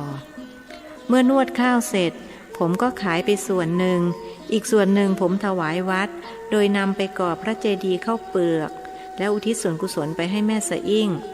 ทำเช่นนั้นแล้วก็ยังไม่หายคิดถึงลูกเมียตอนแต่งงานผมสร้างเรือนหอเป็นเรือนทรงไทย2 หลังติดกันแต่พอเขาตายผมก็ทนอยู่เรือนไทยไม่ได้เพราะคิดถึงเขาเหลือเกินจึงย้ายมาอยู่เรือนปั้นหยาที่เคยอยู่กับพ่อแม่ต่อมาจึงรื้อเรือนหอไปสร้างกุฏิถวายวัดแล้วอุทิศส่วนกุศลไปให้เขาอีกเป็นครั้งที่2ก็ยังไม่หายโศกเศร้าจึงไปปรึกษากับสมภารวัดเพื่อจะขอบวชสักพรรษาหนึ่งก่อนแต่งงานกับแม่สะอิ่งผมเคยบวชมาแล้ว3 พรรษาทำวัดเช้าเย็นได้สวดปาติโมกข์ได้แต่ไม่เคยเจริญวิปัสสนากรรมฐานศึกออกมาแต่งงานแล้วผมก็ทำวัดสวดมนต์ทุกวันแม่สะอิ่งเขาสวดไม่เป็นผมก็สวดเผื่อเขาเพราะรักเขามากเมื่อชาติที่แล้วหนูสวดมนต์ไม่เป็นหลักจ้าหลวงพ่อโยโสภควาก็สวดไม่ได้พี่ปุ่นเขาสวดทุกวันจนหนูรำคาญแต่ก็ไม่กล้าว่าอะไรเขาพอไปตกนรกต้องทำวัดสวดมนต์ทุกวันโกนวันพระแล้วยมบาลเขาก็ให้หนูเป็นคนนำด้วยก็เลยสวดเป็นไปเป็นเอาที่เมืองนรกสาวน้อยเล่าอย่างไม่มีปิดบังอำพรางครับเดี๋ยวนี้แม่สะอิ่งเขาสวดมนต์เก่งเมื่อชาติที่แล้วเขาไม่เคยสวดมนต์เลยนายปุ่นรับรองคำพูดของภรรยาเก่าแล้วสมภารท่านว่าอย่างไรบ้างโยมผู้ชายคนหนึ่งถามขึ้นท่านก็แนะนำว่าไม่ต้องสวดปาติโมกข์แต่ให้ถือธุดงควัตรปฏิบัติธรรมเจริญพระกรรมฐานอยู่ในป่าช้าฉันอาหารเวลาเดียวผมปฏิบัติอยู่อย่างนี้ตลอดพรรษาและอุทิศส่วนกุศลไปให้แม่สะอิ่งออกพรรษาผมก็สึกใจคอสบายขึ้นกว่าแต่ก่อนมากในเวลาต่อมาพ่อผมก็ได้ไปสู่ขอแม่ทองคำให้มาเป็นภรรยาผมตอนแรกพ่อแม่เขาก็จะไม่ยอมยกให้แต่ในที่สุดพ่อผมก็พูดเกลี้ยกล่อมจนเขายอมตกลงผมก็เลยมีลูกกับแม่ทองคำอีก5 คนเวลานี้โตเป็นผู้ใหญ่ออกย่าออกเรือนกันไปหมดแล้วลูกชายคนโตซึ่งเกิดกับแม่สะอิ่งก็อายุ52แล้วครับแล้วในเมืองนรกเป็นอย่างไรบ้างจ๊ะหนูสมภารวัดป่ามะม่วงถามภรรยาเก่าของนายปุ่นหนูรู้หมดเลยจ้าหลวงพ่อเพราะโยมบาลก็คอยบอกอยู่ตลอดเวลาเช่นตอนที่พี่ปุ่นนำข้าวเปลือกไปก่อพระเจดีย์โยมบาลเขาก็บอกหนูว่าเขาลดโทษให้20 ปีเหลือ80 ปีตอนรื้อเรือนหอไปสร้างกุฏิถวาย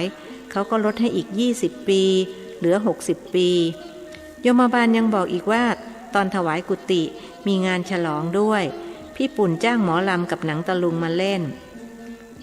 จริงอย่างที่โยมบาลพูดหรือเปล่าโยมพระเจริญถามจริงครับท่าน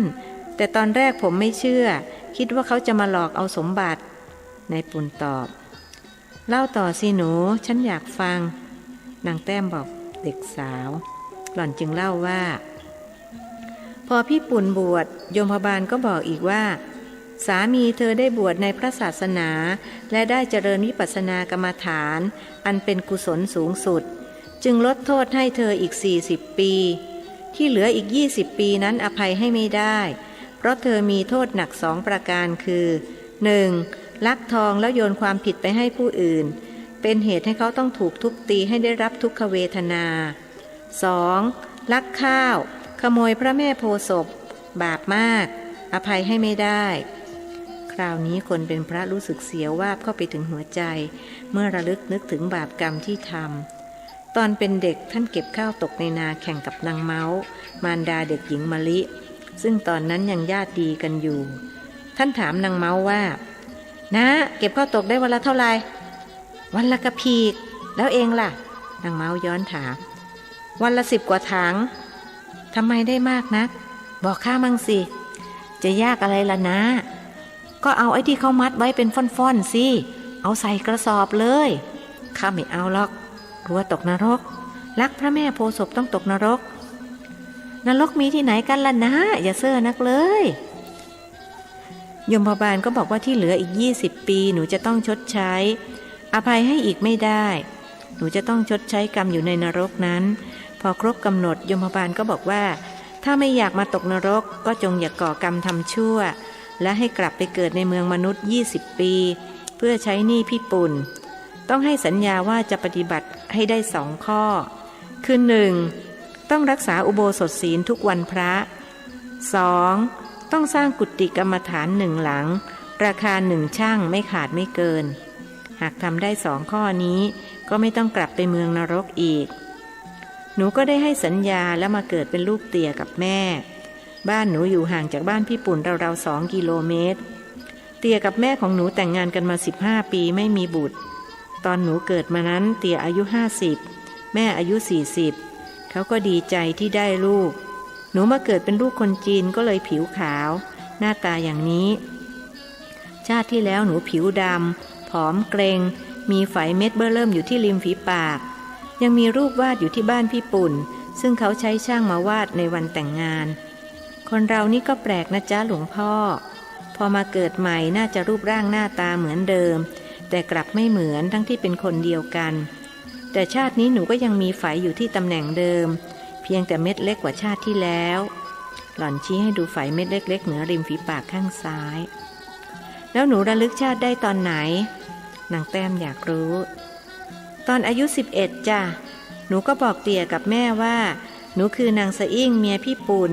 หนูจะขอไปอยู่กับสามีเตี่ยกับแม่ก็ไม่เชื่อหนูก็เซ้าซี้ทุกวันเขาก็พยายามทำให้ลืมชาติที่แล้ว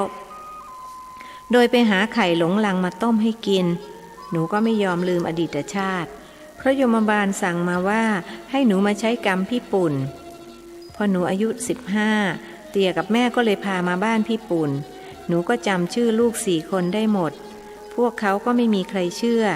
ลูกคนโตเขาก็ไม่เชื่อเพราะเขาอายุ52หนูอายุ15จะเป็นแม่เขาได้อย่างไรนางทองคำซึ่งนั่งฟังอยู่นานจึงเอ่ยขึ้นว่าฉันเองก็ไม่เชื่อจ้ะไม่มีใครเชื่อเขาเลยยิ่งพี่ปุ่นนั้นเขาคิดว่าตาแปะกับเมียเสี่ยมสอนลูกเพื่อจะมาเอาสมบัติแต่แม่สะอิ่งเขาก็เล่าหมดทุกสิ่งทุกอย่างเขารู้กระทั่งว่าวันที่ฉันแต่งงานกับพี่ปุ่นแล้วก็มีลูก5 คนคนไหนเกิดปีอะไรเขาก็รู้ฉันก็ชักจะลังเลพ่อแม่เขาตั้งชื่อให้ใหม่ว่าอมวยเล็กเขาก็ไม่ยอมรับบอกแต่ว่าเขาชื่อสะอิ่งฉันกับพี่ปุ่นก็ไม่ยอมเชื่อแล้วทำไมตอนนี้ถึงยอมเชื่อล่ะพระเจริญถามที่ผมยอมเชื่อเขาก็เพราะสายสะพาย2 เส้นที่เป็นของมั่นครับคือพอเขาถามหาทองมั่นผมก็บอกไม่รู้ว่าแม่สะอิ่งเขาเอาไปเก็บไว้ที่ไหนเขาก็ถามว่าพี่ปุ่นโรงนายังอยู่ไหมผมบอกไม่อยู่แล้วส่วนนาก็ได้แบ่งให้ลูกๆ9 คนไปหมดแล้วเขาก็ถามอีกว่าต้นกระทุ่มยังอยู่หรือเปล่าพอผมบอกว่ายังอยู่เขาก็บอกว่าเขาฝังมันไว้ที่นั่นเลยชวนกันไปพิสูจน์ ผมจ้างคนไปช่วยขุด2 คนก็พบทองอย่างที่แม่สะอิ่งเขาบอกผมจึงยอมเชื่อเขาก็บอกกับพ่อแม่ให้กลับไปอยู่บ้านเขาจะขออยู่กับผมที่นี่เพื่อทดแทนบุญคุณที่ผมช่วยเขาพอดีแม่ทองคำภรรยาใหม่ของผมเขาก็ไม่ขัดข้องเขาเป็นภรรยาที่ดีมากครับท่านนายปุ่นเล่าเหตุการณ์ที่เกิดขึ้นสมภารวัดป่ามะม่วงถามนางทองคำว่าถามจริงๆเถอะโยมหึงบ้างหรือเปล่าเนี่ยแม้ท่านฉันน่ะแก่แล้วคนอายุปูนนี้มานั่งหึงหวงกันมันก็ผิดธรรมชาติถ้าฉันยังสาวยังแซ่ก็ว่าไปอย่างภรรยาใหม่ของนายปุ่นตอบแล้วนึกยังไงถึงมาวัดนี้ใครแนะนำมาอาตมายังไม่รู้เลยว่าโยมมาจากที่ไหนคุยกันมาตั้งนานนายปุ่นจึงตอบว่ามาจากปากน้ำโพครับคือบ้านผมอยู่ท่าตะโกพอแม่สะอิ่งเข้ามาอยู่ด้วยเรา3 คนคือผมแม่สะอิ่งและแม่ทองคำก็ปรึกษากันว่าจะไปสร้างกุฏกรรมฐานที่วัดไหนดีก็เลยพากันลงเรือล่องมาตามแม่น้ำเจ้าพระยาล่องมาเรื่อยๆก็ไม่เจอวัดที่เขาจะสร้างกุฏิกรรมฐานพอดีมาถึงอินบุรีก็พบผู้ชายคนหนึ่งชื่อหล่อเขาบอกเขาเป็นลูกศิษย์ท่านตั้งแต่ท่านอยู่วัดพรหมบุรีท่านสอนกรรมฐานด้วยแต่เดี๋ยวนี้ย้ายไปอยู่วัดป่ามะม่วงแล้วผมกับภรรยาก็เลยตามมานี่แหละครับ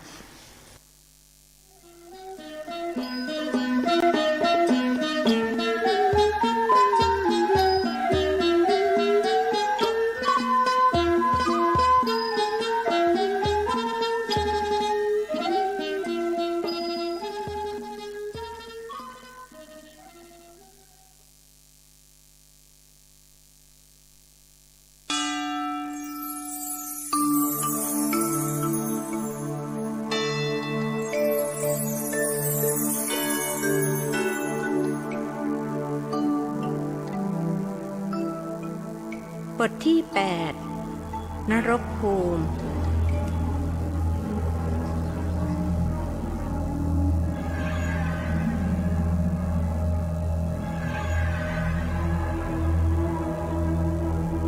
่หนู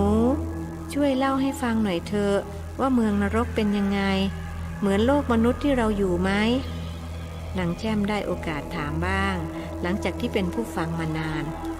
ไม่เหมือนหรอกจ้ะนะไม่เหมือนเลยเพราะผู้ที่มาเกิดเป็นมนุษย์นั้นมาด้วยอำนาจของกุศลกรรมส่วนผู้ที่ไปเกิดในเมืองนรกเขาไปด้วยอำนาจอกุศลกรรมพูดง่ายๆก็คือบุญกับบาปเท่านั้นที่จะนำเราไปเกิดบุญนำมาเกิดในสุคติภูมิซึ่งได้แก่โลกมนุษย์โลกสวรรค์และพรหมโลกส่วนบาปนำไปเกิดในทุกขติภูมิเช่นไปเกิดเป็นสัตว์นรกเปรตอสุรกายหรือเป็นสัตว์เดรัจฉานเป็นต้นคนกลับมาเกิดใหม่อธิบายหล่อนไปได้ความรู้นี้มาจากเมืองนรกนางแต้มจึงถามขึ้นบ้างว่าหนูรู้ไหมว่าคนที่เจริญกรรมฐานตายแล้วไปเกิดที่ไหนนางสะอิ่งอธิบายว่ากรรมฐานเป็นกุศลกรรมขั้นสูงสุดที่เรียกว่าภาวนาไมยถ้าผู้ปฏิบัติสำเร็จมรรคผลถึงขั้นสูงสุดที่เรียกว่าอรหัตตมรรคอรหัตตผลก็จะไม่ต้องเกิดอีกเรียกว่าบรรลุพระนิพพาน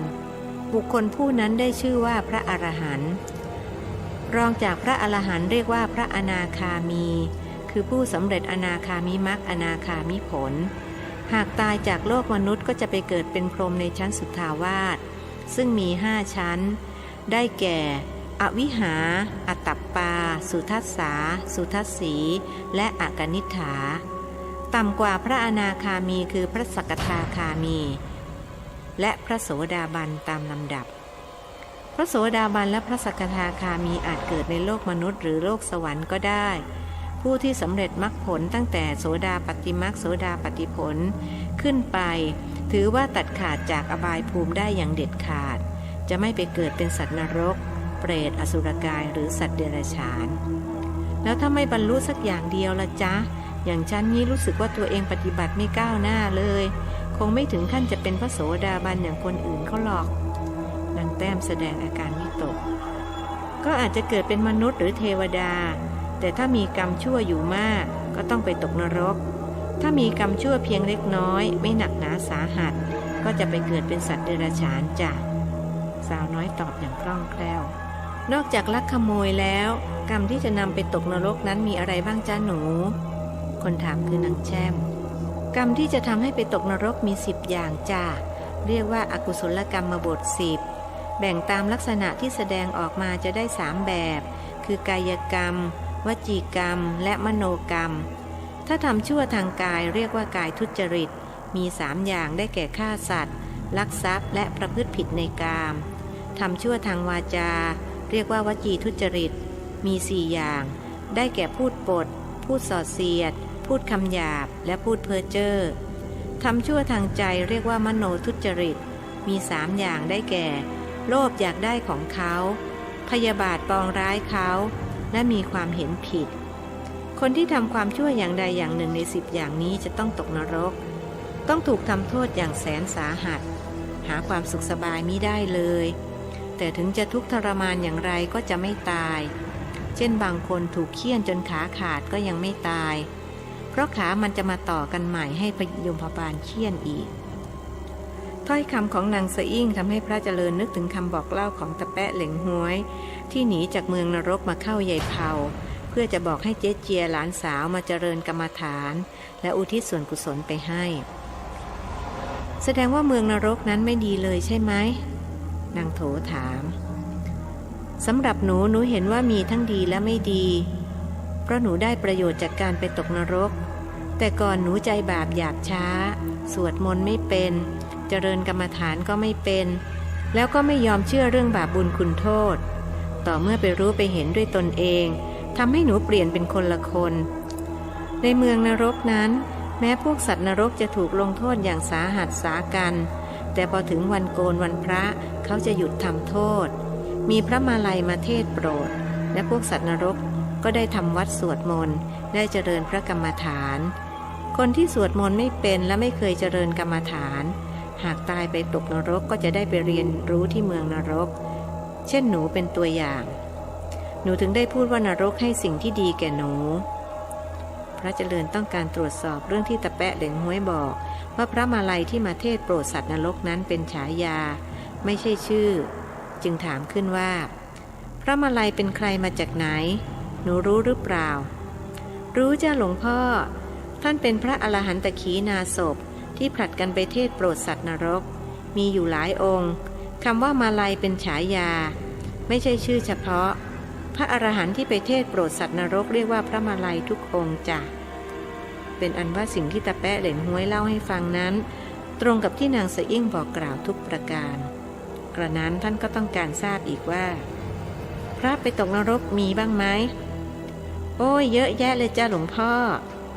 คำตอบของนางสะอิ่งทำให้พระหนุ่มรู้สึกร้อนหนาวเมื่อนึกถึงกรรมที่ขโมยเขาตกรู้ได้ยังไงว่าเป็นพระเพราะมีผ้าเหลืองผูกข้อมือจ้ะพระนี่ตกนรกง่ายกว่าคฤหัสถ์อีกนะจ้าหลวงพ่อยมบาลบอกว่าในอนาคตพระจะตกนรกกันเยอะเพราะทำผิดวินัยถึงขั้นต้องปาราชิกกันมากแล้วหนูถามยมบาลหรือเปล่าว่าคนที่ทำชั่วแก้ตัวได้ไหมมีทางที่จะตัดเวรตัดกรรมได้อย่างไรมีจ้ะและวิธีตัดเวรตัดกรรมได้นั้นมีทางเดียวคือการเจริญวิปัสสนากรรมฐานแต่ถ้าเป็นกรรมหนักก็ไม่มีทางแก้ไขต้องชดใช้กรรมนั้นจ้ะหลวงพ่อกรรมอะไรบ้างที่แก้ไขไม่ได้ท่านทดสอบทั้งที่ทราบคำตอบดีอยู่แล้วจากการศึกษาปริยัติกรรมหนัก5อย่างที่เรียกว่าครุกกรรมหรืออนันตริยกรรมได้แก่ฆ่าแม่ฆ่าพ่อฆ่าพระอรหันต์ทำร้ายพระพุทธเจ้าจนพระโลหิตห่อขึ้นและยุยงสงฆ์ให้แตกกันกรรม5อย่างนี้ลบล้างไม่ได้ต้องชดใช้กรรมนั้นด้วยตัวเองจ้ะแล้วยมบาลบอกหรือเปล่าว่าคนที่ไปลักข้าวเขาน่ะต้องแก้กรรมอย่างไรนางสะอิ่งเข้าใจว่าสมภารวัดป่ามะม่วงหมายถึงตัวหล่อนจึงตอบว่ายมบาลบอกว่าต้องสร้างกุฏิกรรมฐานจ้ะเพราะเหตุนี้หนูจึงชวนพี่ปุ่นกับพี่ทองคำมาที่วัดเพื่อจะสร้างกุฏิกรรมฐานหลวงพ่อให้หนูสร้างนะจ๊ะดีเลยหนูวัดนี้ยังไม่มีกุฏิกรรมฐานหนูมาช่วยสร้างให้เป็นหลังแรกเลยนะหลวงพ่อดีใจเหลือเกินที่หนูมาวัดนี้ในใจนั้นท่านคิดว่า เห็นทีจะต้องสร้างกุฏกรรมฐานให้เต็มวัดเลยจะได้ไม่ต้องไปตกนรกอย่างที่โยมเมาส์แกเคยพูดไว้ว่ารักพระแม่โพธิ์ศพต้องตกนรกแม่หนูพระมาลัยท่านเทศเรื่องอะไรบ้างพอจะเล่าสู่กันฟังได้ไหมนางแช่มสนใจใคร่รู้ท่านเทศถึงเรื่องกรรมที่พวกสัตว์นรกทำไว้อันเป็นเหตุให้ต้องมาตกนรกจ้ะเช่นคนที่เคยฆ่าวัวฆ่าควายเมื่อมาตกนรกก็ต้องมาเกิดเป็นวัวเป็นควายให้เขาฆ่าแต่มันหนักหนาสาหัสกว่าคือตอนฆ่าวัวฆ่าควายในเมืองมนุษย์ฆ่ามันตายแล้วก็แล้วส่วนในเมืองนรกพอถูกฆ่าตายแล้วก็ฟื้นขึ้นมาใหม่ให้เขาฆ่าอีกคนที่ลักทรัพย์เขาก็ถูกตัดมือตัดแขนตัดแล้วมันก็มาต่อกันใหม่ให้ถูกตัดอีกคนที่ประพฤติผิดผัวผิดเมียเขาก็ต้องปีนต้นงิ้วมีหนามยาว16องคุลีถูกหนามงิ้วแทงแล้วยังถูกแร้งกาปักเหล็กจิกกินเนื้ออีกส่วนพวกที่พูดปดโกหกหลอกลวงเขาก็ถูกตัดลิ้นตัดแล้วมันก็มาต่อกันใหม่ให้เขาตัดอีกพวกดื่มสุราจะถูกยมบาลเอาน้ำเดือดในกระทะทองแดงกรอกปากดูแล้วมันน่าอเนจอนาถเหลือเกินยมบาลบอกว่าคนพวกนี้บางคนก็ยังไม่เข็ดพอได้กลับมาเกิดเป็นมนุษย์ก็ก่อกรรมทำชั่วอีกพอตายลงก็ต้องมาตกนรกอีกเหมือนพวกนักโทษที่ไปติดคุกพอได้รับการปลดปล่อยก็ออกมาทำผิดอีกจึงต้องกลับไปติดคุกครั้งแล้วครั้งเล่าชีวิตเวียนว่ายอยู่อย่างนี้ไม่รู้จักจบจักสิ้นแต่บางพวกก็เข็ดขยาดไม่กล้าก่อกรรมทำชั่วอีกเพราะกลัวจะต้องไปติดคุกหรือไปตกนรกอย่างหนูนี่เข็ดหลาบจริงๆใครจะมาจ้างสักหมื่นสักแสนให้ทำความชั่วหนูเป็นไม่รับเด็ดขาดเพราะเงินทองไม่มีความหมายในเมืองนรกจะมีเงินเป็นแสนเป็นล้านก็ต้องตกนรกหากทำความชั่วยมบาลไม่รับสินบนเหมือนพวกมนุษย์หรอกจ้าสาวน้อยเล่าขานหนูหลวงพ่อขอถามอีกข้อเถอะสงสัยมานานแล้วคือหลวงพ่ออยากรู้ว่านรกนั้นมีเฉพาะของคนไทยหรือเปล่านรกฝรั่งนรกแขกมีไหมไม่มีนรกไทยนรกฝรั่งนรกแขกหรอกจ้าหลวงพ่อไม่มีการแบ่งแยกคนทำความชั่วไม่ว่าจะเป็นไทยเป็นฝรั่งหรือเป็นแขกก็ต้องไปตกนรกเดียวกันทั้งนั้นการแบ่งแยกเชื้อชาติมีแต่ในโลกมนุษย์นรกสวรรค์ไม่มีการแบ่งแยกเชื้อชาติหรือศาสนาหรอกจ้ะหนูเคยไปเห็นสวรรค์มาแล้วหรือถึงได้รู้นางแต้มเป็นคนถามยังไม่เคยหรอกจ้ะนะที่รู้เพราะยมบาลบอกแต่อีก5 ปีหนูก็จะได้ไปเห็นยมบาลให้หนูมาเกิดในโลกมนุษย์20 ปีถ้าหนูทำตามที่ได้สัญญาไว้กับยมบาลคือรักษาอุโบสถศีลทุกวันพระกับสร้างกุฏกรรมฐานด้วยเงิน1ชั่งไม่ขาดไม่เกินตายแล้วหนูจะได้ไปเกิดในสวรรค์ไม่ต้องไปเกิดในเมืองนรกอีกหนูมั่นใจเพราะยมบาลก็จะไม่โกหกหรอกจ้ะนะเสียงสามเณรเฉลียวเคาะระฆังบอกเวลาทำวัดเย็นสมภารวัดป่ามะม่วงจึงพูดขึ้นว่าได้เวลาทำวัดเย็นแล้วขอเชิญญาติโยมไปลงอุโบสถเพื่อทำวัดเย็นด้วยกันโยมปุ่นด้วยหลังจากนั้นจะได้ปรึกษาหารือกันเรื่องการสร้างกุฏกรรมฐานหนูวันนี้หลวงพ่อขอให้ช่วยเป็นคนนำญาติโยมสวดมนต์ได้ไหมท่านถามนางสะอิ่งได้จ้ะตอนอยู่เมืองนรกหนูก็ทำหน้าที่นี้สาวน้อยรับด้วยความเต็มใจจากนั้นสมภารวัดป่ามะม่วงจึงเดินนำญาติโยมไปที่โบสถ์ซึ่งหลวงตาอ้อนหลวงตาเฟื่องสามเณรเฉลียวและแม่ชีก้อนทองรออยู่แล้วเมื่อพระเจริญนำกราบพระและบูชาพระรัตนตรัยแล้วนางสะอิ่งก็นำสวดมนต์ทำวัดเย็นด้วยเสียงกังวานใสจนแม้พระเองก็แอบชื่นชมในใจจะกล่าวไปใหญ่ถึงญาติโยมโดยเฉพาะโยมผู้ชายนั้นต่างก็อยากเป็นนายปุ่นตรงที่มีเมียสาวสวยเสียงไพเราะสนอโสดเวลาผ่านไป1 ชั่วโมงการทำวัดสวดมนต์ก็เสร็จสิ้นลงสามเณรเฉลียวเป็นคนหนุ่มที่ค่อนข้างใจร้อนท่านรีบเดินมาที่สาวน้อยกล่าวชมว่าโยมสวดมนต์เก่งเหลือเกินน้ำเสียงก็ไพเราะเพราะพริ้ง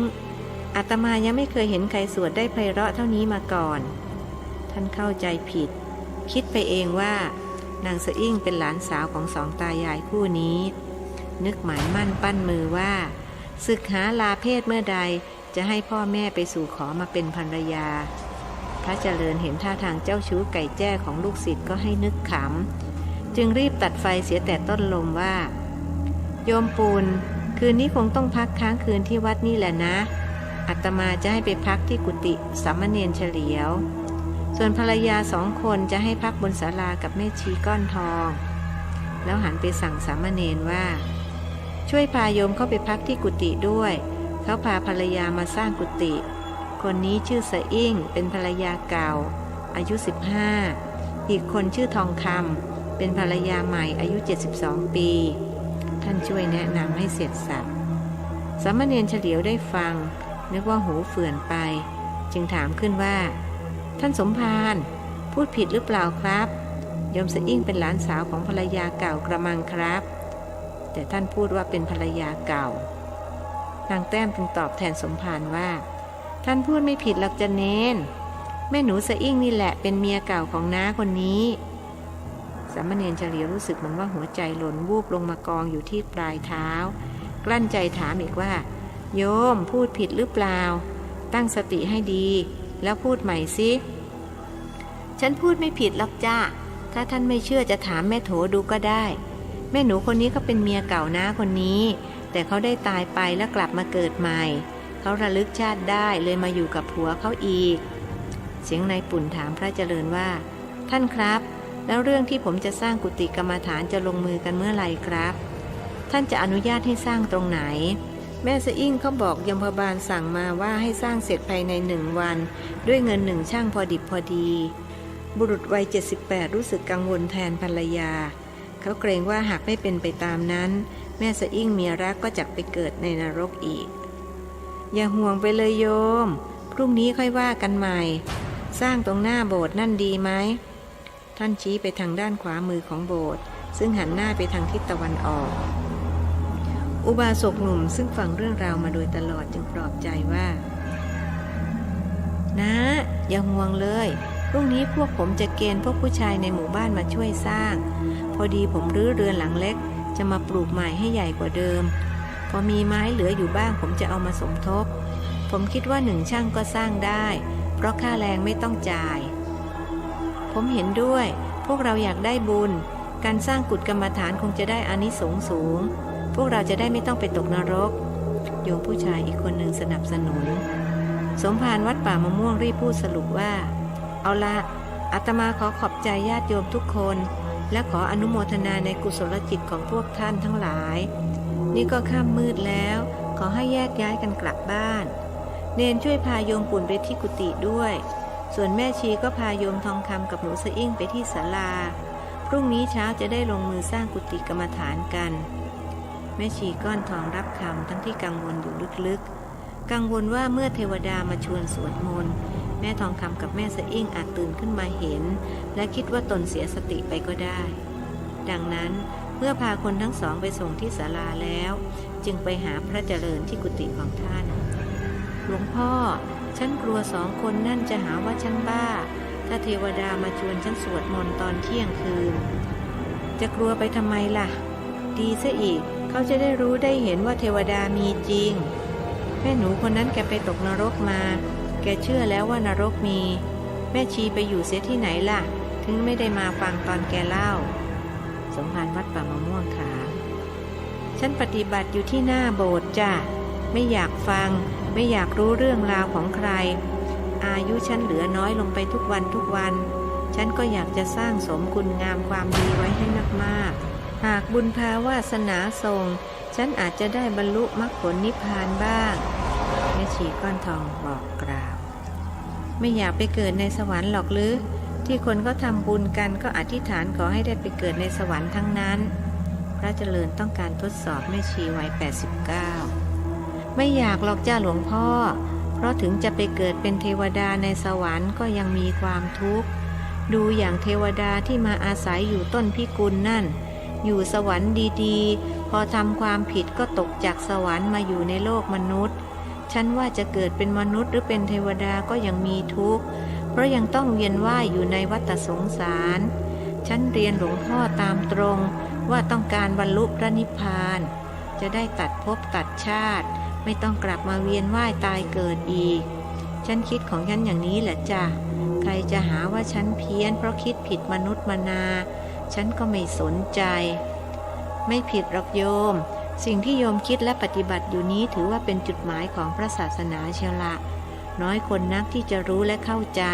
ว่าจุดหมายของพระศาสนาของเราก็คือการหลุดพ้นจากทุกข์โดยสิ้นเชิงซึ่งก็คือการเข้าถึงพระนิพพาน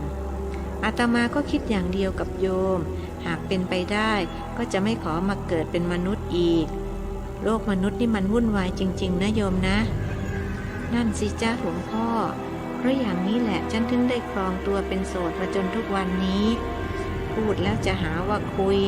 ตอนฉันสาวๆน่ะสวยอย่าบอกใครเชียวพวกหนุ่มๆนี่ตอมกันเป็นเกลียวแต่ฉันไม่สนใจใครเลยเพราะมันฝังใจมาตั้งแต่เล็กๆว่าชีวิตเป็นทุกข์ถ้าฉันแต่งงานมีครอบครัวลูกหลานฉันก็ต้องเกิดมาพบกับความทุกข์พี่ๆน้องๆฉันไม่มีใครเขาคิดอย่างฉันจึงพากันแต่งงานมีเหย้ามีเรือนไปหมดฉันก็เลยมีหลานเต็มบ้านแต่ก็ดีตรงที่พวกเขาเลี้ยงดูฉันเมื่อตอนแก่เอาละฉันอาจจะพูดมากไปต้องขอโทษที่มารบกวนเวลาหลวงพ่อฉันจะกลับศาลาไปปฏิบัติละพูดจบจึงกราบ3 ครั้งแล้วลุกออกไปเวลาเที่ยงคืนกับ1 นาทีแม่ชีก้อนทองก็ลุกขึ้นมาจุดเทียนเช่นทุกครั้งเพราะเทวดามาชวนสวดมนต์นางทองคำและนางสะอิ่งนอนหลับไม่รู้สึกรู้สาเพราะเทวดาไม่ต้องการให้ผู้ใดรู้เรื่องนี้นอกจากแม่ชีก้อนทองและพระเจริญ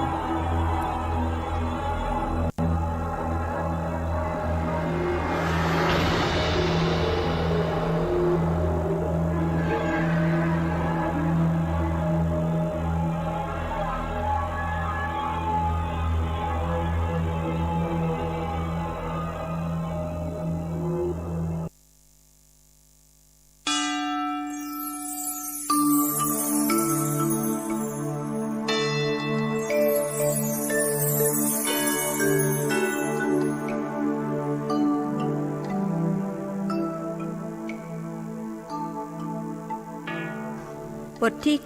9 กุฏิกรรมฐานหลังแรก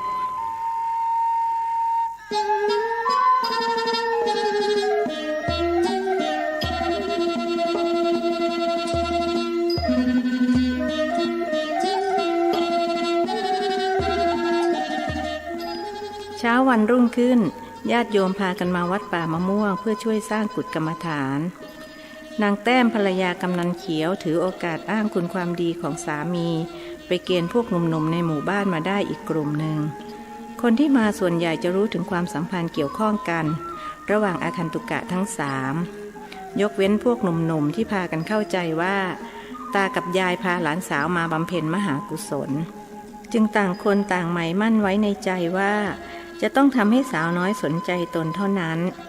หนุ่มที่ฐานะดีกว่าเพื่อนดูมีความหวังมากกว่าใครๆด้วยคิดว่าหาก2 ตายายจะเรียกค่าสินสอดทองมั่นมากมายสักเพียงใดตนก็จะทุ่มจนสุดตัวแม่สาวน้อยผู้นี้หรือก็ช่างน่ารักสงบเสงี่ยมเจียมตัวไม่มีทีท่าว่าจะทอดสะพานให้แก่ชายใดผู้หญิงที่วางเนื้อวางตัวได้สมกับเป็นกุลสตรีเช่นนี้ชายใดได้ไปก็นับว่าเป็นบุญวาสนาที่คงจะได้สร้างสมมาแต่ปางก่อนงานสร้างกุฏิกรรมฐานดำเนินต่อไปกระทั่งตกค่ำจึงเสร็จเรียบร้อยนางสะอิ่งเป็นคนเฉลียวฉลาดรอบคอบหล่อนให้โบกปูนรอบเสาทุกต้นเพื่อใช้หล่อน้ำกันไม่ให้มดหรือปลวกขึ้นกุฏิมาสร้างความรำคาญแก่ผู้ที่มาปฏิบัติธรรมเป็นอันว่ากุฏิกรรมฐานถูกสร้างให้เสร็จภายใน1 วันรวมค่าใช้จ่ายทั้งหมดเป็นเงิน1 ชั่งตามที่ยมบาลสั่งมาทุกประการสาวน้อยมีอาการปีติอย่างเห็นได้ชัดหล่อนประนมมือไหว้ขอบคุณญาติโยมทุกคนที่มาช่วยสร้างพวกหนุ่มๆต่างแย่งกันยกมือขึ้นรับไหว้หมายจะได้สบตากับสาวน้อยสามเณรเฉลียวเห็นแล้วก็ให้นึกขำแล้วก็นึกเข้าข้างตัวเองว่ามิใช่ท่านเข้าใจผิดแต่ผู้เดียวหรอกพวกหนุ่มๆเหล่านี้ก็มาแบบเดียวกันกับท่านอย่างน้อยก็ยังมีเพื่อนพี่ปุ่นจ๊ะฉันว่าเราคงจะต้องขออนุญาตหลวงพ่อท่านค้างที่นี่อีกสักคืนพรุ่งนี้ทำบุญถวายกุฏิแล้วค่อยพากันกลับวันนี้ก็ค่ำแล้วคงลำบากหรือพี่ทองคำจะว่ายังไงจ๊ะ หล่อนถามภรรยาใหม่ของสามีด้วยพวกหนุ่มๆได้ฟังก็รู้สึกเอะใจ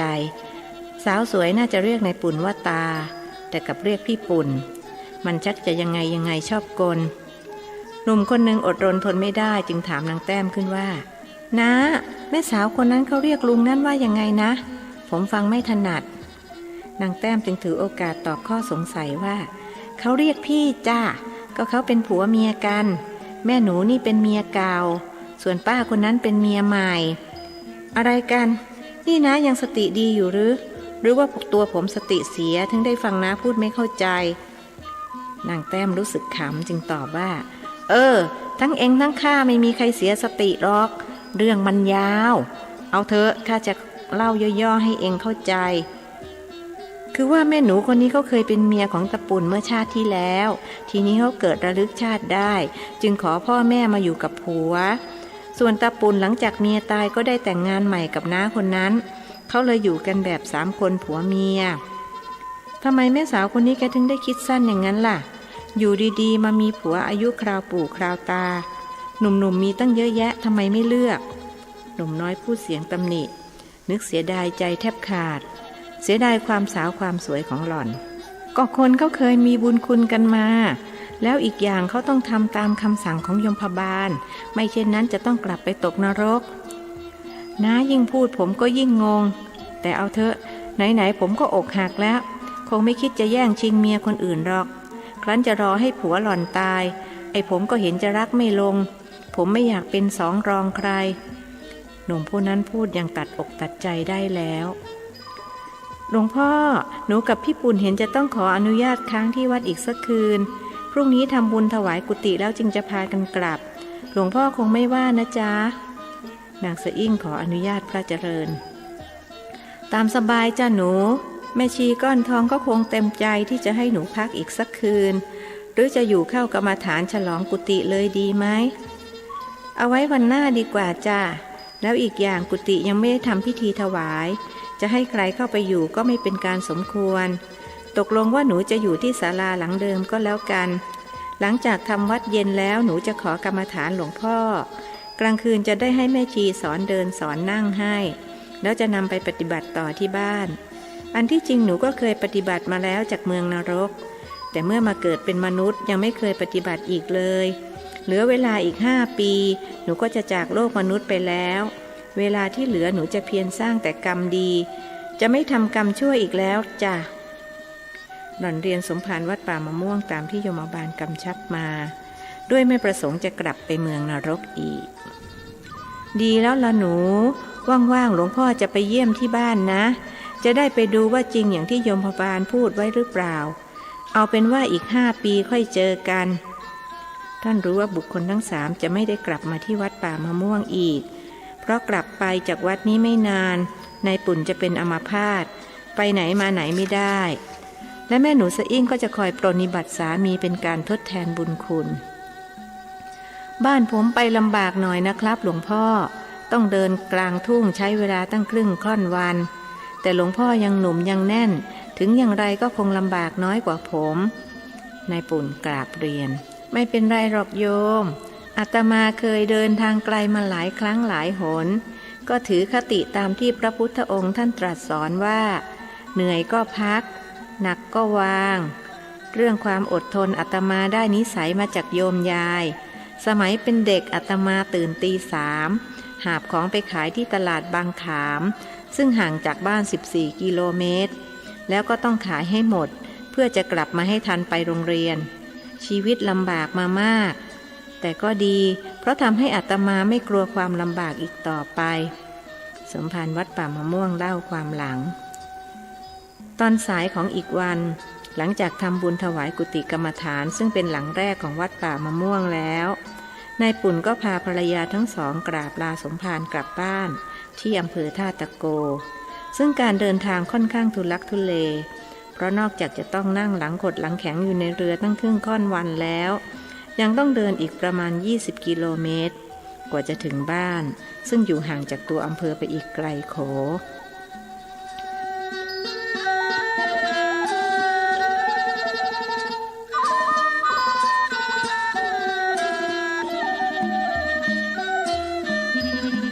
นับตั้งแต่วัดมีกุฏิกรรมฐานหลังแรกซึ่งพระเจริญมักจะบอกกับญาติโยมว่าสร้างโดยหญิงสองร่างนางสองชาติก็มีผู้ใจบุญใจกุศลมาสร้างให้อีกหลายหลัง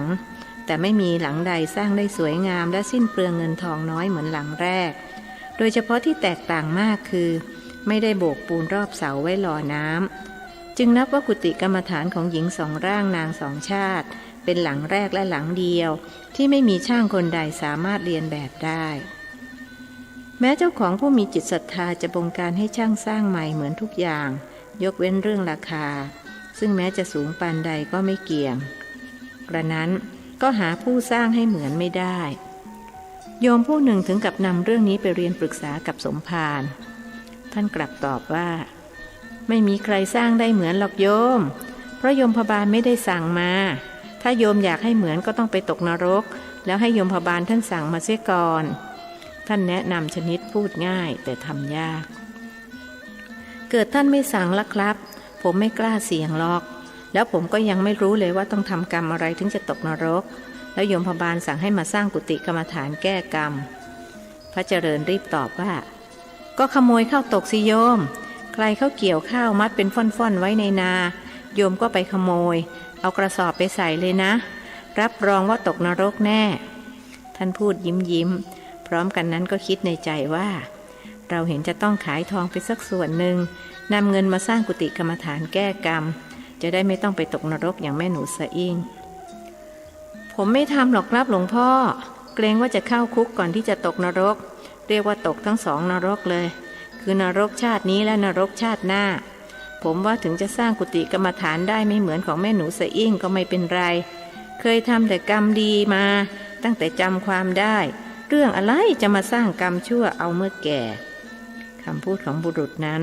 ทำให้พระเจริญถึงกับเจ็บจี๊ดในหัวอกรีบบอกเขาว่าดีแล้วล่ะโยมอาตมาขออนุโมทนาเอาละอาตมาเห็นจะต้องขอตัวไปสอบอารมณ์ให้ญาติโยมเข้าที่บนศาลาวันหลังค่อยมาคุยกันใหม่ถ้ามีเวลาก็มาเข้ากรรมฐานสะสมบุญพระลูกวัดซึ่งสิ่งเหล่านี้ตัวท่านทำไม่ได้เป็นสมภารที่รังแต่จะถ่วงความเจริญก้าวหน้าของวัดและที่ท่านถูกใจพระหนุ่มมากที่สุดเห็นจะได้แก่ชาตรากระต่ายและน้ำตาลโตโนดที่ท่านได้รับการถวายอย่างสม่ำเสมอข้างหลวงตาเฟื่องนั้นเล่าเมื่อสมภารมิได้ว่าอะไรต่อความประพฤติของตนก็มิได้มีอคติต่อสมภารหนุ่มมีอยู่ครั้งเดียวที่สมภารเห็นท่านกำลังเก็บน้อยนาใส่ย่ามไปให้ลูกหลานและถูกเตือนว่าหลวงตาเฟื่องการกระทำเช่นนั้นมันบาปนะนำของสงฆ์ไปให้ลูกหลานโดยมิได้รับอนุญาตระวังตายไปจะไปเกิดเป็นเปรตท่านพูดเพียงเท่านี้แล้วก็ไม่เคยพูดอีกและหลวงตาเฟื่องก็ยังคงปฏิบัติอย่างที่เคยเพราะไม่เชื่อในสิ่งที่สมภารพูดที่มาบวชก็เพราะถูกเมียบังคับมิได้มาด้วยศรัทธาเมื่อจำนวนพระในวัดมีมากขึ้นการบิณฑบาตก็ฝืดเคืองลงเพราะญาติโยมส่วนใหญ่นั้นฐานะไม่ค่อยดีพวกที่ฐานะดีมักจะอยู่ไกลออกไปหรืออยู่ต่างอำเภอเช่นอำเภออินบุรีซึ่งมีญาติโยมมาสร้างกุฏิถวายให้หลายหลังแต่ญาติโยมในเขตตำบลที่วัดตั้งอยู่นั้นค่อนข้างขัดสนลำพังตัวเองและครอบครัวจะกินไปวันๆก็ทั้งยากไหนเลยจะแบ่งสรรปันส่วนมาถึงพระภิกษุด้วยเหตุนี้พระวัดป่ามะม่วงจึงค่อนข้างอดอยากปากหมองสมภารเองก็สุดแสนจะสงสารพระลูกวัดครั้นจะนำเงินไปซื้ออาหารมาหุงหาฉันกันเองก็จะผิดพระวินัยทั้งนี้เพราะพระพุทธองค์ทรงบัญญัติไว้ว่าภิกษุสงฆ์ยังชีพอยู่ได้ด้วยบิณฑบาตที่ญาติโยมเข้าอนุเคราะห์เท่านั้นวันหนึ่งสมภารวัดป่ามะม่วงได้รับนิมนต์ไปฉันเพลที่อำเภออินบุรีเจ้าภาพเขามีงานโกนจุกลูกชายและนิมนต์ท่านเพียงรูปเดียวส่วนอีก8รูปเขานิมนต์พระวัดใกล้บ้านญาติโยมชาวอำเภออินบุรีส่วนใหญ่มีฐานะดีจังหวัดสิงห์บุรีราษฎรที่มีฐานะจัดอยู่ในขั้นเศรษฐีนั้นส่วนใหญ่จะเป็นคนอำเภออินบุรีและบ้านที่มีงานในวันนี้ก็จัดอยู่ในขั้นเศรษฐีภัตตาหารที่เขานำมาไว้สำหรับถวายพระสงฆ์จึงมีแต่ของดีๆเช่นหมูเห็ดเป็ดไก่เป็นต้นนอกจากนี้ก็มีปลาเพ ราะจังหวัดสิงห์บุรีขึ้นชื่อเรื่องปลาน้ำจืดโดยเฉพาะปลาแม่ลานั้นเป็นที่รู้จักไปทั่วประเทศว่ามีรสอร่อยที่สุดพระเจริญเลิกฉันเป็ดไก่มานานรวมทั้งนกด้วยทั้งนี้ก็เพื่อต้องการชดใช้กรรมที่ทำไว้กับสัตว์เหล่านั้นสัตว์อีกประเภทหนึ่งที่ท่านฉันเนื้อของมันไม่ลงก็คือวัวและควายเพราะเป็นสัตว์ที่มีบุญคุณต่อมนุษย์สัตว์สองชนิดนี้ช่วยทำนาให้มนุษย์ได้มีข้าวกินแต่เหตุไฉนมนุษย์จะต้องไปกินเนื้อของมันอีกดังนั้นแม้จะมีอาหารมากมายหลายชนิดแต่พระหนุ่มก็ฉันได้เฉพาะที่เป็นหมูกับปลาเท่านั้นเมื่อพิธีกรนำกล่าวถวายสังฆทานเสร็จพระสงฆ์ก็ลงมือฉันภัตตาหารซึ่งมีหลายอย่างที่พระเจริญสามารถฉันได้กระนั้นท่านก็ฉันไม่ลงด้วยนึกไปถึงพระลูกวัดที่ต้องอดอยากตัวท่านเป็นสมภารจะเสวยสุขแต่เพียงผู้เดียวก็ดูกระไรอยู่เมื่ออดก็ควรจะต้องอดด้วยกันถึงจะถูกคิดได้ดังนี้ก็รวบช้อนนั่งรอรูปอื่นฉันพระที่นั่งติดกับท่านกำลังเพลิดเพลินในรถจึงมิทันได้สังเกตในตอนแรกต่อเมื่อฉันได้ครึ่งท้องจึงหันมาถามท่านสมภารทำไมอิ่มเร็วจังหรือว่าอาหารไม่ถูกปากเปล่าหรอกเราเป็นพระภิกษุขืนคิดอย่างนั้นก็ผิดวินัยแย่สิแต่ที่ผมฉันไม่ลงเพราะนึกถึงพระลูกวัดพวกเขาต้องอดอยากเพราะชาวบ้านแถบนั้นค่อนข้างยากจนใส่แต่ข้าวเปล่าๆผมกับพระลูกวัดต้องฉันข้าวคลุกน้ำปลากันแทบทุกวันพอมาเจออาหารดีๆผมเลยคิดไปว่าตัวเราได้ฉันอาหารดีอย่างนี้ขณะที่ลูกวัดอดอยากทำให้ผมไม่สามารถจะฉันต่อไปได้สงสารพวกเขาจนน้ำตาแทบร่วงเลยเชียวละท่านพูดอย่างจริงจังและจริงใจหากพระรูปนั้นกลับเห็นเป็นเรื่องตลกโดยพูดขึ้นว่าท่านสมภารนี่แปลกเรื่องอะไรจะต้องไปนึกถึงคนอื่นลาบปากของใครก็ของคนนั้นถ้าผมเป็นท่านจะฉันให้ท้องกลางเลยนึกว่าฉันเผื่อลูกวัดแต่ผมทำอย่างนั้นไม่ได้หรอกครับหัวอกสมภารก็คงจะเหมือนหัวอกพ่อแม่ถ้าลูกกินอดอยากพ่อแม่จะมานั่งกินอย่างสุขสบายในภัตตาคารได้อย่างไรจริงของท่านผมเองก็เป็นสมภารเวลาที่ลูกวัดเจ็บไข้ได้ป่วยผมก็เป็นกังวลกับเขาคงจะเหมือนพ่อแม่เป็นทุกข์ตอนลูกป่วยนั่นแหละภิกษุที่นั่งทางขวามือพระเจริญพูดขึ้นบ้างแต่ผมเห็นท่านฉันเอาไม่เห็นฉันไม่ลงเหมือนกับท่านเจริญเลยภิกษุคนเดิมแย้งสมภารรูปนั้นจึงกล่าวแก้ว่าก็ที่วัดผมไม่อดไม่อยากชาวบ้านก็อยู่ดีมีสุขข้าวปลาอาหารอุดมสมบูรณ์เลยเผื่อแผ่มาถึงพระผมก็เลยไม่ต้องห่วงเรื่องปากเรื่องท้องของลูกวัดห่วงแต่ตอนพวกเขาอาพาธเจ็บป่วยนั่นสิครับใครไม่เป็นก็ไม่รู้หรอกว่าหัวอกสมภารวัดนั้นขมขื่นแค่ไหนเมื่อก่อนผมก็ไม่รู้พระเจริญพูดกับภิกษุผู้มีตำแหน่งเป็นสมภารวัดเช่นเดียวกับท่านในการข้างหน้าเมื่อท่านมาเป็นสมภารแล้วจะรู้เองนะท่านเจริญนะสมภารพูดกับพระรูปนั้นแล้วหันมาขอคำรับรองจากสมภารวัดป่ามะม่วงครับพระเจริญตอบยิ้มขณะนั่งรอให้รูปอื่นๆฉันเสร็จจากนั้นเจ้าภาพประเคนจตุปัจจัยไทยธรรมภิกษุทั้ง9รูปยถาสัพพีคือกรวดน้ำให้ผู้ล่วงลับและให้พรผู้ที่ยังมีชีวิตอยู่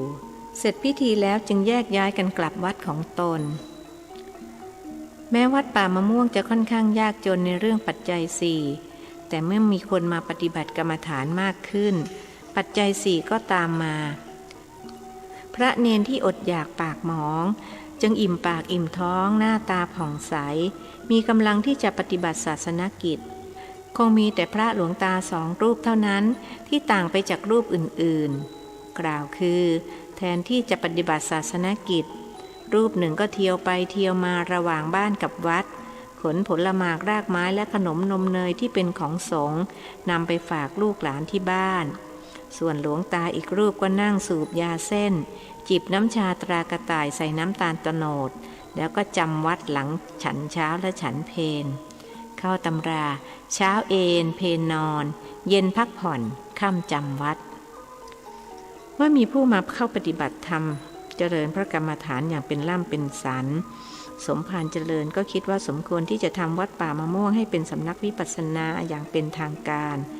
จึงคิดจะไปอาราธนานิมนต์พระอุดมวิชาญาณ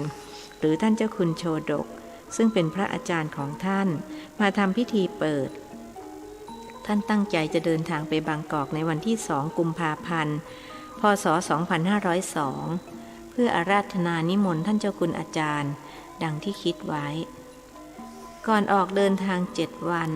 ท่านก็ได้พบกับหลวงพ่อสดในนิมิตกล่าวคือเวลาตี 4ขณะที่ท่านนั่งกรรมฐานอยู่ในโบสถ์ภาพของหลวงพ่อสดก็มาปรากฏในนิมิตผิวพรรณของท่านผ่องใสดวงหน้าเปี่ยมด้วยเมตตาท่านพูดกับสมภารวัดป่ามะม่วงว่าที่เรามาพบเพราะจะมาแจ้งข่าวให้เธอทราบข่าวอะไรหรือขอรับเจ้าคุณหลวงพ่อพระเจริญถามในนิมิตกรรมฐานเช่นกันแจ้งข่าวทั้งโลกก่อนเรื่องนี้ไม่สำคัญเท่าไรแต่อยากให้เธอรู้ไว้เดี๋ยวเกิดใครเขาพูดถึงพระมงคลเทพมุนีเธอจะไม่รู้จักคือเราได้เลื่อนสมณศักดิ์เป็นพระมงคลเทพมุนีเรื่องที่2ก็ไม่สำคัญเท่าไรคือเราจะละสังขารในวันที่3 กุมภาพันธ์ พ.ศ. 2502เธอจะเข้าบางกอกวันที่2คงได้มางานศพเรา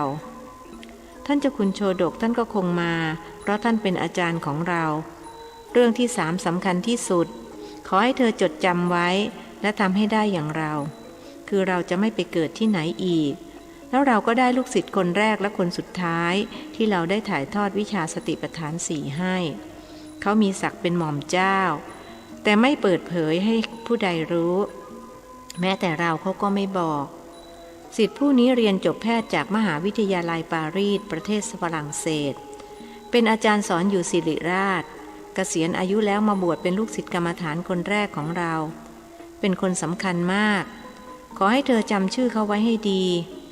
พระวิญญาคือชื่อของเขาหมดธุระของเราแล้วเราไปแล้วนะแล้วนิมิต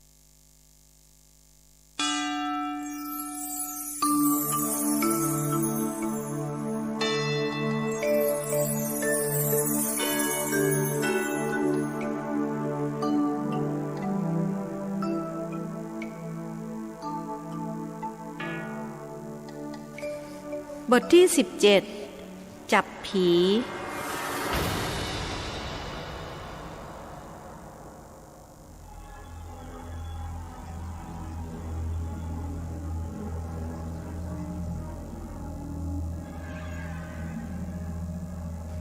จ้าอาวาสวัดป่ามะม่วงลงมาพบอาคันตุกะเวลา2 ทุ่มตรงนายมั่นกับชายหนุ่ม2 คนที่มาด้วยพากันกราบท่าน3 ครั้งแล้วบุรุษวัย50จึงพูดขึ้นว่า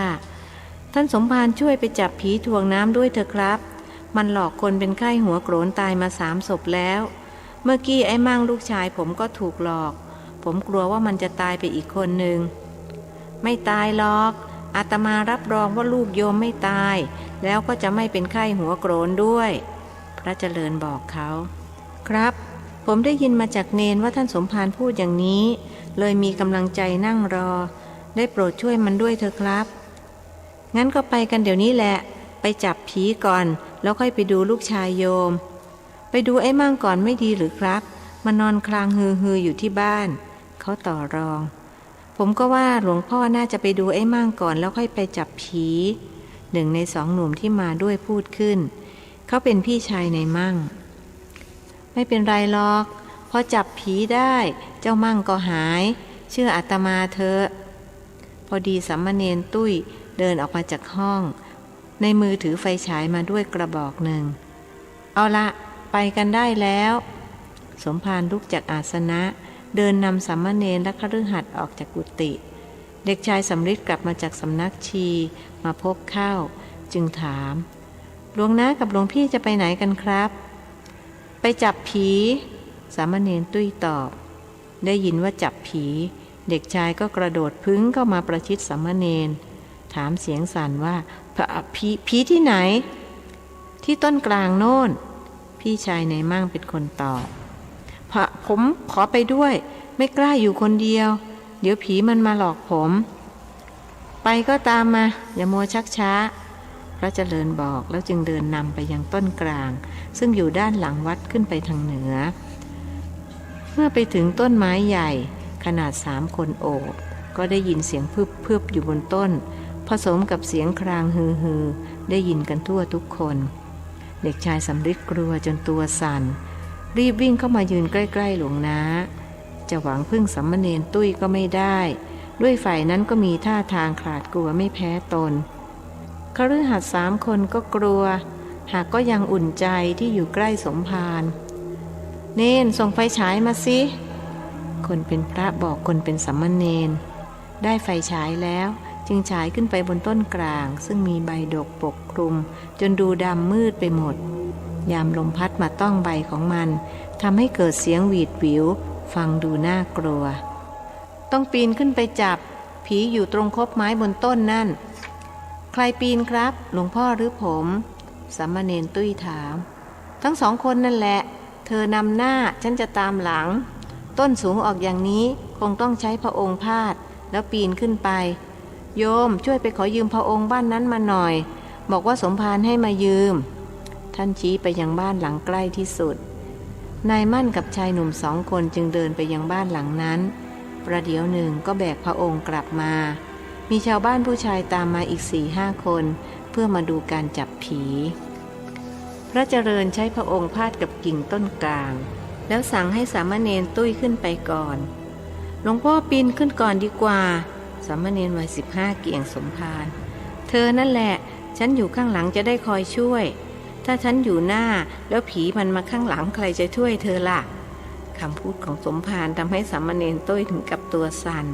ส่วนเด็กชายสำริดนั้นเข้าไปยืนรวมกับพวกชาวบ้านด้วยต้องการที่พึ่งแล้วหลวงพ่อต้องช่วยผมนะอย่าทิ้งผมนะครับน่ะฉันรับรองว่าเธอปลอดภัยตั้งสติสิอย่ากลัวมากๆระวังจะเป็นบ้าตั้งสติเข้าไว้กำหนดกลัวหนอเรียนมาแล้วต้องเอามาใช้ให้ได้สมภารสอนลูกวัดเอาละปีนขึ้นไปเลยสามเณรวัย15จึงจำใจต้องปีนขึ้นไปก่อนแม้จะพยายามกำหนดกลัวหนอก็ยังขาสั่นพับพระเจริญปีนตามขึ้นไปติดเมื่อใกล้ครบไม้สามเณรตุ้ยก็ต้องสะดุ้งสุดตัวหลวงพ่อช่วยด้วยผีโอ้ยตามันแดงกำเลยพูดพลางพยายามที่จะถอยลงมาหากก็ลงไม่ได้เพราะติดพระเจริญไหนหน้าตามันเป็นยังไงภิกษุวัย30เศษบอกให้สามเณรเบี่ยงตัวหลบแล้วจึงชะโงกดูภาพที่เห็นทำให้ท่านต้องกำหนดตกใจหนอเป็นนกเขาโมงตาโตเท่าไข่ห่านเมื่อกระทบกับแสงจากไฟฉายมีสีแดงน่ากลัวนักเห็นคนบุกมาถึงรังนกเขาโมงตัวนั้นรีบกางปีกออกปกป้องลูกน้อยที่อยู่ในรังตามสัญชาตญาณของมันครั้นรู้ว่าอะไรเป็นอะไรพระหนุ่มจึงพูดกับแม่นกว่าไม่ต้องกลัวเรามาดีรับรองว่าจะไม่ทำร้ายเจ้าหรือลูกเจ้าหรอกเหมือนจะฟังภาษามนุษย์รู้เรื่องแม่นกจึงหุบปีกแล้วป้อนอาหารลูกต่อโดยคาบลูกหนูตัวแดงๆที่นอนดิ้นกระแดกอยู่ในรังใส่ปากลูกน้อยซึ่งพากันอ้าปากรอรับเป็นภาพที่พระเจริญประทับใจมากนกมันเป็นสัตว์เดรัจฉานแท้ๆยังรู้จักรักลูกแล้วมนุษย์ล่ะท่านนึกไปถึงแม่เจ้าแดงกับเจ้าขาวที่เอาลูกมาทิ้งหลวงพ่อพูดกับผีหรือผีมันกลัวหลวงพ่อหรือครับสามเณรตุ้ยถามรู้สึกว่าหายกลัวไปโขทีเดียวหลวงพ่อท่านเก่งเหลือเกินขนาดไม่มีมีดหมอผีก็ยังกลัวผีเผลอที่ไหนกันล่ะนกเขาโมงมันป้อนอาหารลูกมันเธอนี่ตาขาวไม่เข้าเรื่องท่านตำหนิลูกวัดลืมไปว่าตัวท่านเองเมื่อแรกเห็นก็ยังต้องกำหนดตกใจหนออย่างนั้นหรือครับแหม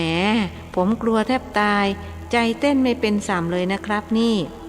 สามเณรตุ้ยพูดอย่างโล่งอกหลวงนะจับผีได้หรือยังครับเด็กชายสำริดตะโกนขึ้นมาได้แล้วสามเณรตุ้ยเป็นคนตะโกนตอบได้ยินดังนั้นทั้งเด็กทั้งผู้ใหญ่ที่ยืนออกันอยู่ใต้ต้นต่างพากันตื่นเต้นยินดีเอามันไปถ่วงน้ำเลยนะครับท่านสมภารนายมั่นตะโกนขึ้นไปพระเจริญไม่ตอบ หากบอกให้สามเณรตุ้ยไต่ลงมาก่อนแล้วท่านจึงลงตามอย่าไปทำมันเลยโยมสงสารมันอาตมากำชับแล้วว่าอย่าเที่ยวไปหลอกหลอนใครอีกมันเป็นผีแม่ลูกอ่อนสมภารพูดยิ้มแม่นาคพระโขนงหรือครับนายมั่นถามรู้สึกกลัวขึ้นมาอีกไม่ใช่แม่นาคหรอกโยมนกเขาโมงน่ะมันกำลังป้อนอาหารลูกอ่อนพอคนเดินผ่านมันคงกลัวจะไปทำร้ายเลยส่งเสียงครางฮือเป็นการขู่แล้วเวลาที่ลมพัดมาถูกใบกลางเสียงดังหวีดหวิวคนก็ไปคิดว่าถูกผีหลอกทำให้ขาดสติวิ่งหนีสุดชีวิตที่เป็นไข้หัวโกรนเพราะจิตหลอนเอาละทีนี้ก็หายกลัวกันได้แล้วไปดูลูกชายโยมกันท่านชวนนายมั่นจึงพาพระเจริญกับสามเณรตุ้ยไปยังบ้านตนมีเด็กชายสำริดติดตามไปด้วยส่วนผู้ชาย 4-5 คนต่างแยกย้ายกันกลับบ้านของตนนายมั่นถือโอกาสฝากพระองค์กลับไปด้วยเพราะว่าตัวเขาต้องพาพระเจริญไปดูลูกชายอีกคนที่ถูกผีเข้านายมั่งนอนคลุมโปงคลางหงิงอยู่กลางบ้านแวดล้อมด้วยพี่ๆน้องๆซึ่งมานั่งล้อมวงดูด้วยความสงสารทว่ามิรู้ที่จะช่วยประการใดนางตุ้งหลิงผู้เป็นแม่ก็เอาแต่ร้องไห้ที่ลูกจะต้องมาตายจากครั้นเห็นสมภารกับสามเณรเดินขึ้นบันไดมาก็ยินดีเหมือนสวรรค์โปรดนิมนต์จ้าท่านสมภารนิมนต์ข้างในเลยจ้านางลุกออกไปรับที่นอกชานลูกๆช่วยกันหาเสื่อมาปูให้ท่านนั่งใกล้ๆกับนายมั่งเอ็งเป็นอย่างไรบ้างไหนลุกขึ้นมาคุยกับหลวงพ่อหน่อยสิท่านพูดอย่างปราณีคนที่กำลังนอนคลุมโปงอยู่รู้สึกเหมือนตายแล้วเกิดใหม่เรี่ยวแรงที่ถดถอยกลับคืนมาเหมือนเดิมเขาลุกขึ้นนั่งแล้วกราบเบญจางคประดิษฐ์3 ครั้งพูดว่าหลวงพ่อช่วยผมด้วยนะครับผมยังไม่อยากตายช่วยสิหลวงพ่อรับรองว่าเองไม่ตายเพราะถูกผีหลอกแน่ไหนเล่าให้หลวงพ่อฟังสิว่าผีหลอกยังไงนายมั่งจึงเล่าว่า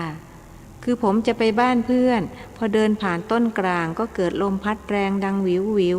ผมได้ยินเสียงพึบตามด้วยเสียงครางฮืออยู่บนต้นไม้ก็ตกใจโกยอ้าวเลยวิ่งตับแทบแตกพอถึงบ้านก็นอนคลุมโปง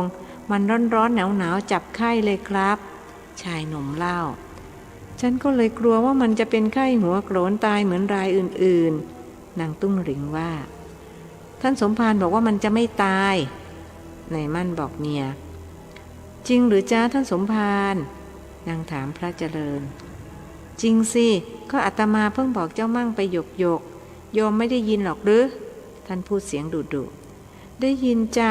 ฉันได้ยินที่ท่านพูดแต่ไม่รู้ว่าท่านพูดอะไรเพราะมัวกังวลว่าลูกจะต้องตายนางตุ้งหริงสารภาพเอาละทีนี้ก็เลิกกังวลกันได้แล้วมั่งเองอยากรู้ไหมว่าที่เองได้ยินนั้นคือเสียงอะไรท่านถามคนที่คิดว่าถูกผีหลอกเสียงผีนะสิครับหลวงพ่อมันหลอกผมจะให้ผมเป็นไข้หัวโกรนตายนายมั่งพูดถึงผีอย่างนึกชิงชังไม่ใช่ผีแต่เป็นเสียงนกเขาโมงที่ดังพึบเนี่ยเพราะมันกระพือปีกส่วนเสียงครางฮือนั่นเป็นเสียงมันขู่ข้าเพิ่งไปดูมาเมื่อกี้นี้เองงั้นที่ตายไป3 ศพนั่นก็แบบเดียวกันสิครับท่านสมภารคือไม่ได้ตายเพราะถูกผีหลอกแต่ทำไมมันต้องเป็นไข้หัวโกรนด้วยล่ะครับท่านสมภารนายมั่นไม่อยากจะเชื่อนั่นเขาเรียกว่าโรคขาดสติโรคนี้ร้ายแรงยิ่งกว่าโรคมะเร็งเสียอีกเพราะไม่มีสติจึงตกใจกลัวแล้วจิตก็สร้างภาพหลอนขึ้นว่านั่นจะต้องเป็นผีจึงล้มป่วยเนื่องจากตกใจมากเกินไปจึงทำให้ผมร่วงแล้วก็เลยเป็นไข้หัวโกรนถ้ามีสติก็จะไม่ตกใจแล้วก็ไม่เป็นไข้ด้วยเห็นความสำคัญของการมีสติหรือยังสติที่ใช้คู่กับปัญญาใช่ไหมครับหลวงพ่อพี่ชายนายมั่งถามถูกแล้วเราพูดอยู่เสมอถึงคำว่าสติปัญญาเราใช้ปัญญาอยู่เสมอก็จริงแต่สตินั้นแท้จริงแล้วเรานำออกใช้น้อยนักทั้งที่สติมีคุณค่าและจำเป็นแก่ชีวิตมีคุณค่าอย่างเหลือที่จะประมาณได้เมื่อรู้อย่างนี้แล้วเราก็ต้องมาฝึกสติกันฝึกยังไงจ๊ะนางตุ้งหริงถามอย่างสนใจ ถ้าอยากรู้ว่าฝึกยังไงก็ต้องไปเข้ากรรมฐานที่วัดฉันไม่มีเวลาหรอกจ้ามารดาในมั่งรีบบอกผมก็ไม่มีเวลาหรอกครับหลวงพ่อในบ้างบอกบ้าง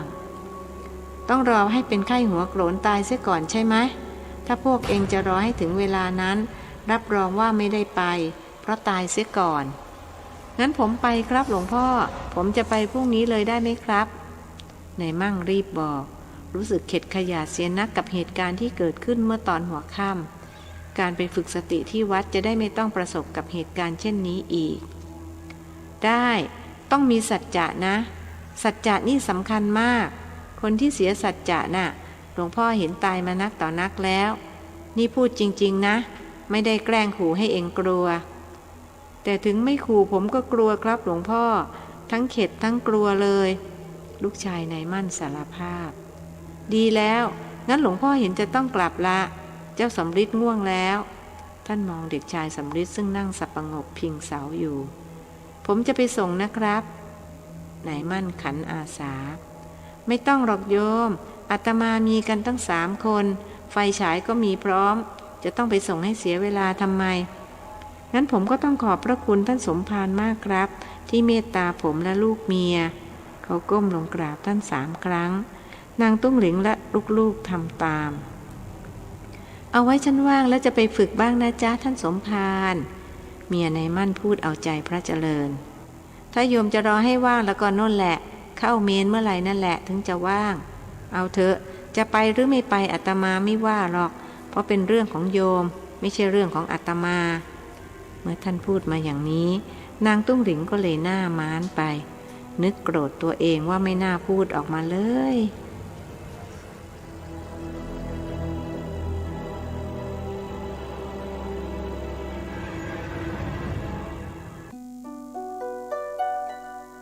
โปรดติดตามในตอนต่อไปสวัสดีครับ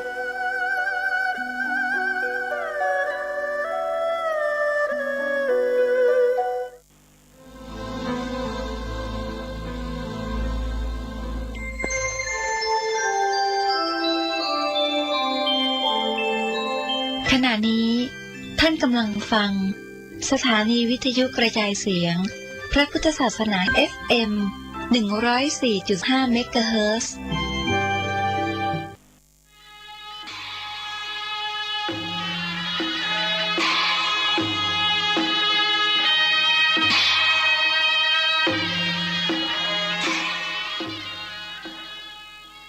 ขอความเจริญในธรรม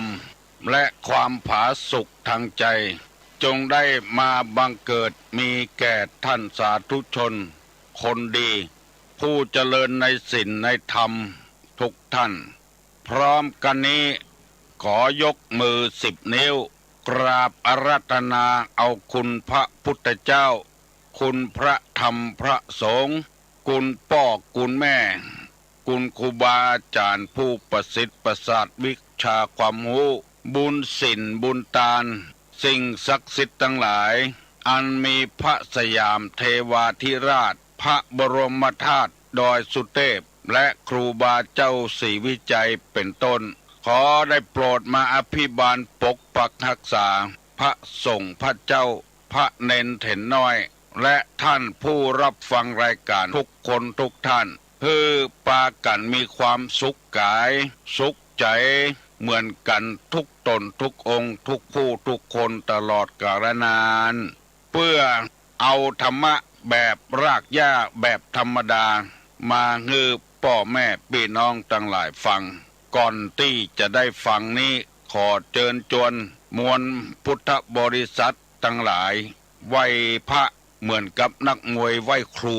ระลึกถึงครูบาอาจารย์ก่อนผู้ที่ไปแสวงหาสัจธรรม4 อสงไขยปลายแสนมหากัปและ10 ชาติปางสุดท้ายได้เกิดมาเป็นพญาเวสสันตละตาลเข้าของทรัพย์สมบัติสละบัลลังก์ไปบวชเป็นพระฤาษีตาลเมียตาลลูกบำเพ็ญขนาดหนักจนได้ตรัสรู้เฮาไหว้ครูบาอาจารย์เนี่ยก่อนเนออาลังหังสัมมาสัมพุทโธภควา พุทธังภวันตังอภิวาเทมิกราบสวากขาโตภควตาธัมโมธัมมังนัมสสามิกราบสุปฏิปันโนภควโตสาวกสังโฆสังฆังนะมามิกราบหันทัพไมยังพุทธัสสะภควโตบุพาภะคณะมะกะลังกะโลมาเสนะโมตัสสะภะคะวะโตอะระหะโตสัมมาสัมพุทธัสสะนะโมตัสสะภะคะวะโตอะระหะโตสัมมาสัมพุทธัสสะนะโมตัสสะภะคะวะโตอะระหะโตสัมมาสัมพุทธัสสะพุทธังสรณังกัจฉามิธัมมังสรณังกัจฉามิสังฆังสรณังกัจฉามิตุติยัมปิพุทธังสรณังกัจฉามิตุติยัมปิธัมมังสรณังกัจฉามิตุติยัมปิสังฆังสรณังกัจฉามิตติยัมปิพุทธังสรณังกัจฉามิตติยัมปิธัมมังสรณังกัจฉามิตติยัมปิสังฆังสรณังกัจฉามิอิติปิโสภะคะวาอะระหังสัมมาสัมพุทโธวิชชาจรณะสัมปันโนสุขโตโลกาวิทูอนุตตโลปุริสาธัมมสาละถิสัทธาเตวะมนุสสานังพุทโธภควาติสวากขาโตภควตาธัมโมสันติติโกอากาลิโกเอหิปัสสิโกโอปนะยิโกปัจจัตตังเวทิตโพวินยูหิติสุปฏิปันโนภควโตสาวกสังโฆอุจุปฏิปันโนภควโตสาวกสังโฆญาญะปฏิปันโนภควโตสาวกสังโฆสามิเจปฏิปันโนภควโตสาวกสังโฆญาติตังจัตตาลิปุริสายุคานิอัฏฐะปุริสาปุคลาเอสาภะคะวะโตสาวกสังโฆอาหุไนโยปาหุไนโยทักขิไนโยอัญจลิกาละนิโยอนุตตลัง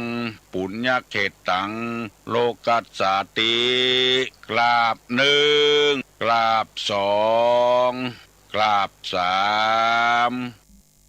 คนที่ไปห้ำไปเฮียนเพอเต๋อบ้านเฮาเมืองเฮาก็ยังไม่เต้าเจ้าฟ้าพระมหากษัตริย์อันนี้เรียกว่ากายรักษากาย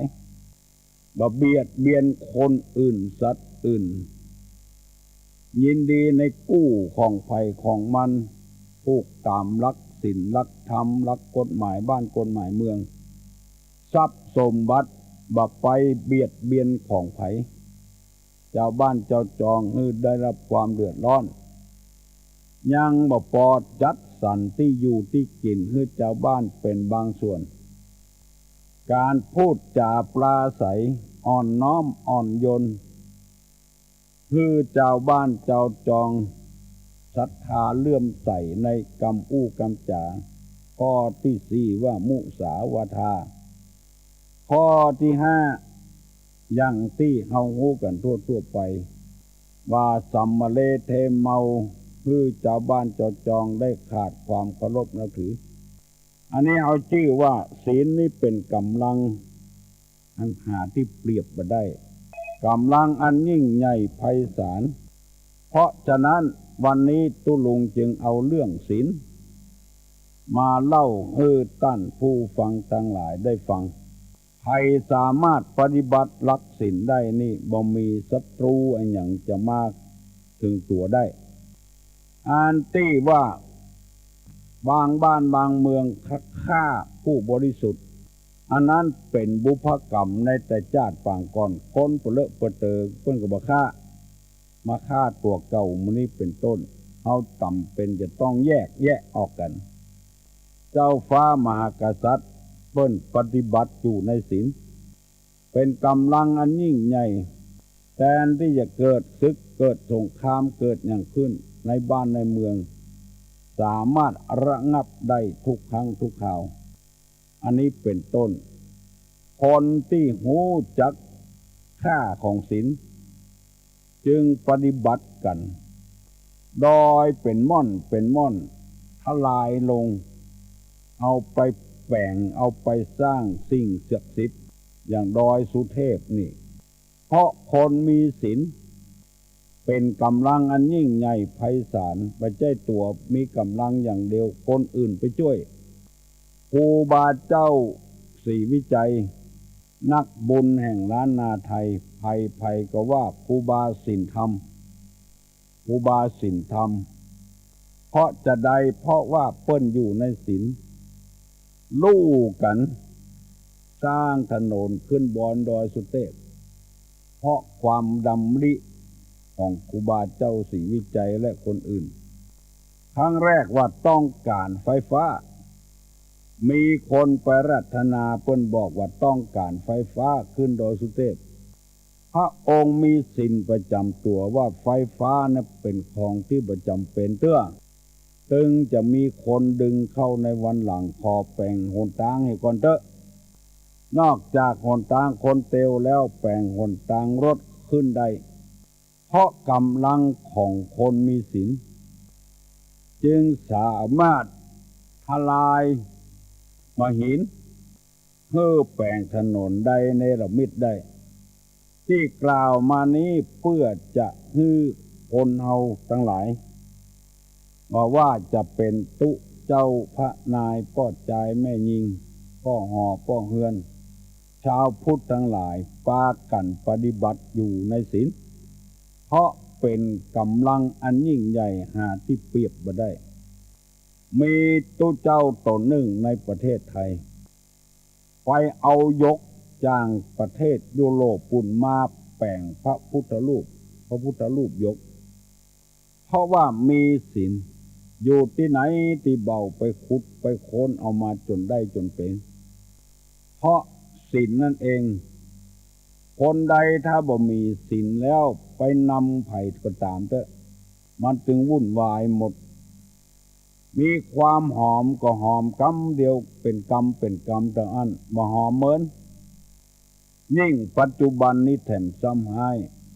มีคนโทรศัพท์มาบอกว่า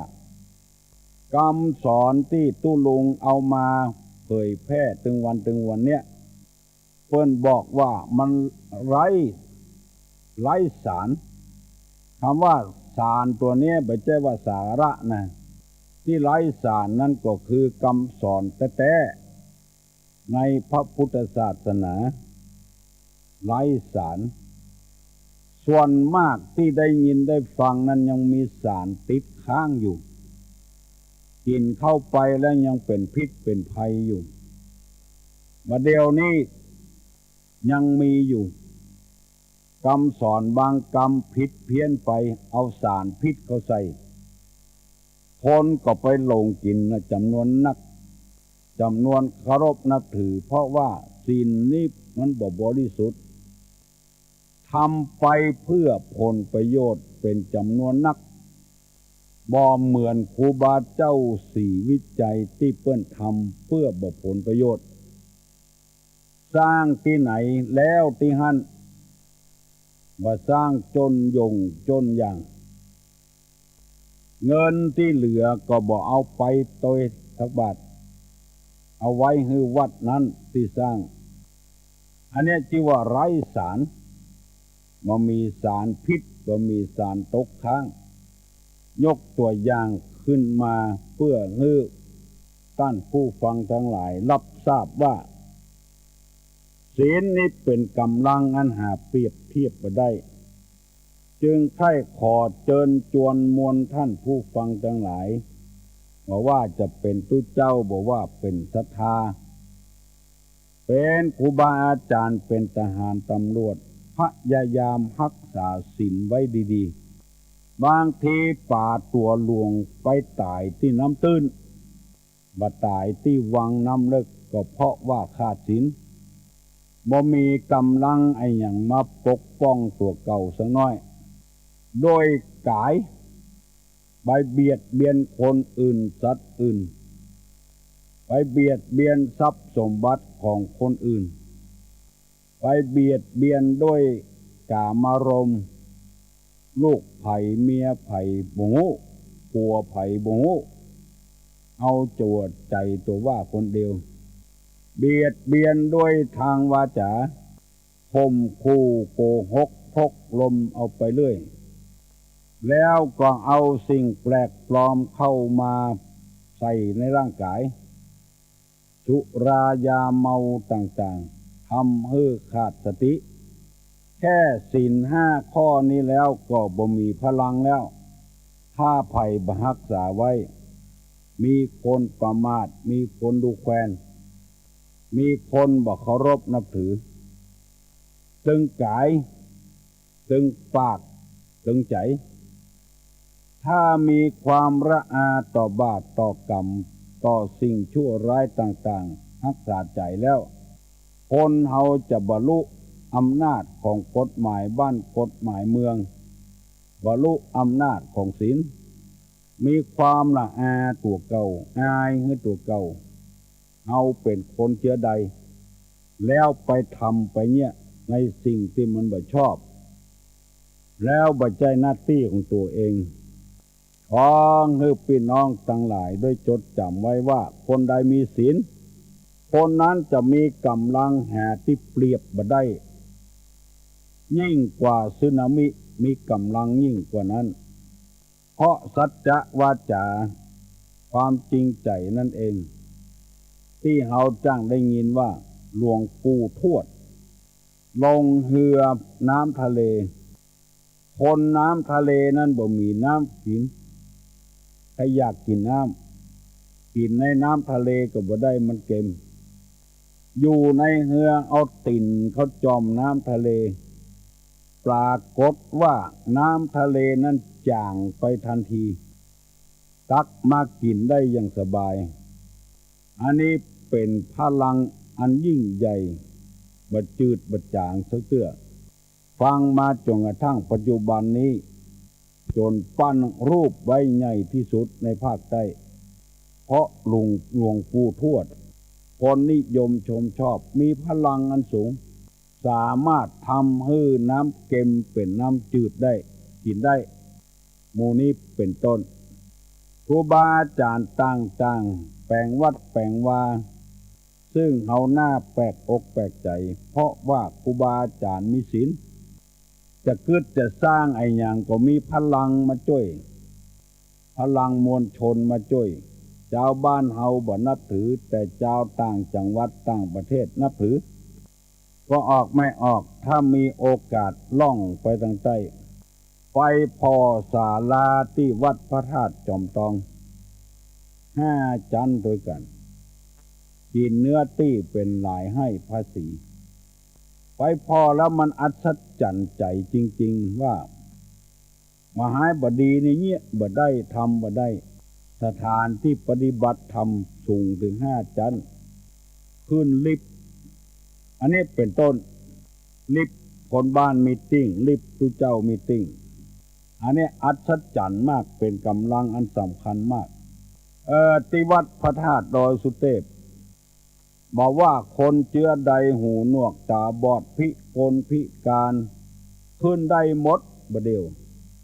แต่ก่อนนั้นขึ้นคันไดนาคที่ครูบาศรีวิจัยนักบุญแห่งล้านนาไทยสร้างคนพิกลพิการนี่ขึ้นบ่ได้มันสูงว่าเดียวนี้คนเจื้อใดก็ขึ้นได้หมดบนพระธาตุเจ้าดอยสุเทพ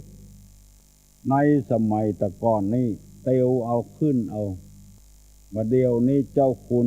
พร้อมก็ด้วยคณะกรรมการเปิ้นแปลงลิฟต์แปลงรถรางขึ้นไปจุดกำเดียวก็ถึงละขาหักขาด้วนหูหนวกตาบอดขึ้นได้หมดอัศจรรย์เป็นกำลังอันหนึ่งที่ท่านเจ้าคุณเทพวรสิทธาจารย์องค์นี้ได้กระทำปั้มเปงมาเพราะว่าศีลเป็นกำลังอันยิ่งใหญ่วันวิสาขบูชาเดือน8เป็งคนขึ้นดอยสุเทพว่ามีผลประโยชน์อย่างสักอย่างขึ้นไปแล้วก็ลงมาแต่อันส่วนมากจะเป็นคนหนุ่มคนกำเป็นบ่าวเป็นสาวเป็นนักศึกษาเอาไปเล่นไปหัวกันคนขายเหล้าขายกับแก้มเหล้าตลอดหนทาง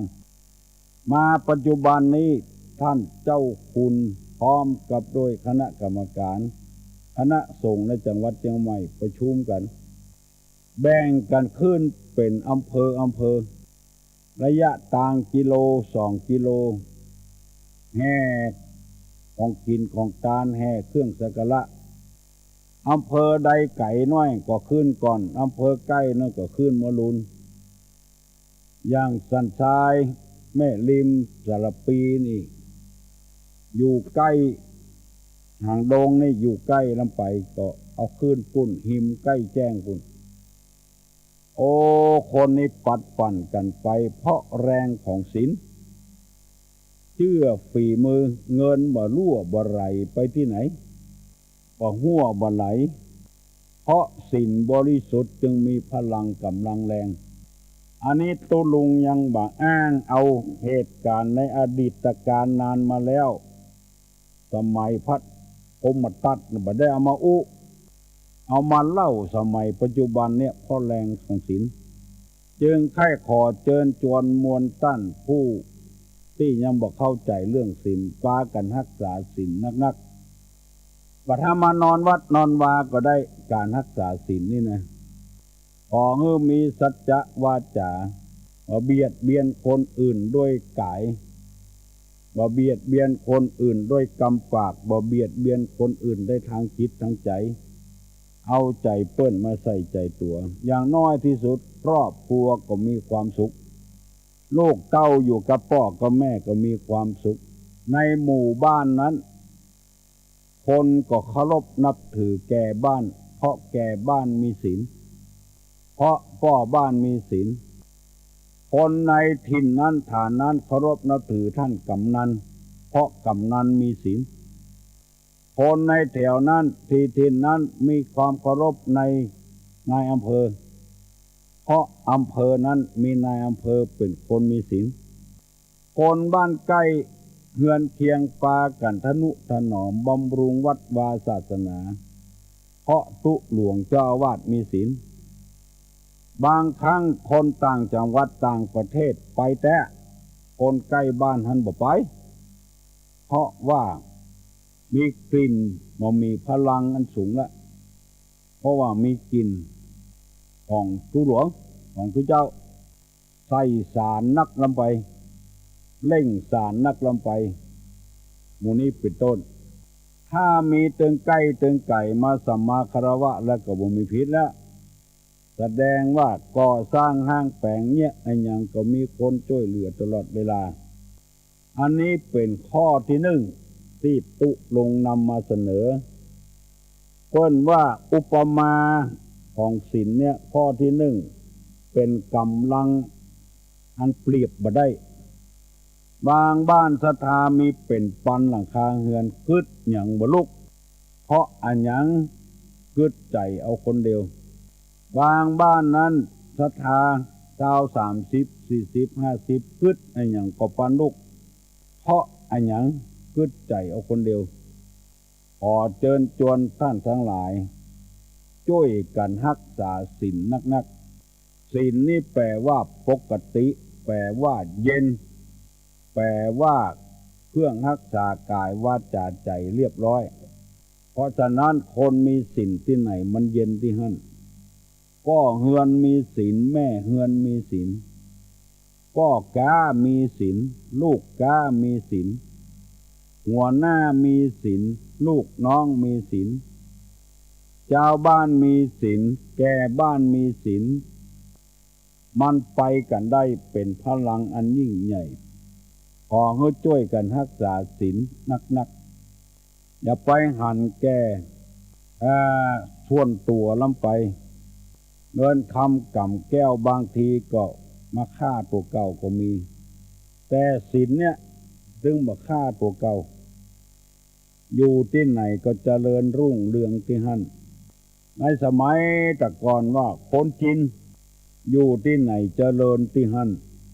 เพราะว่าคนจีนนี่ค้าขายซื่อสัตย์สุจริต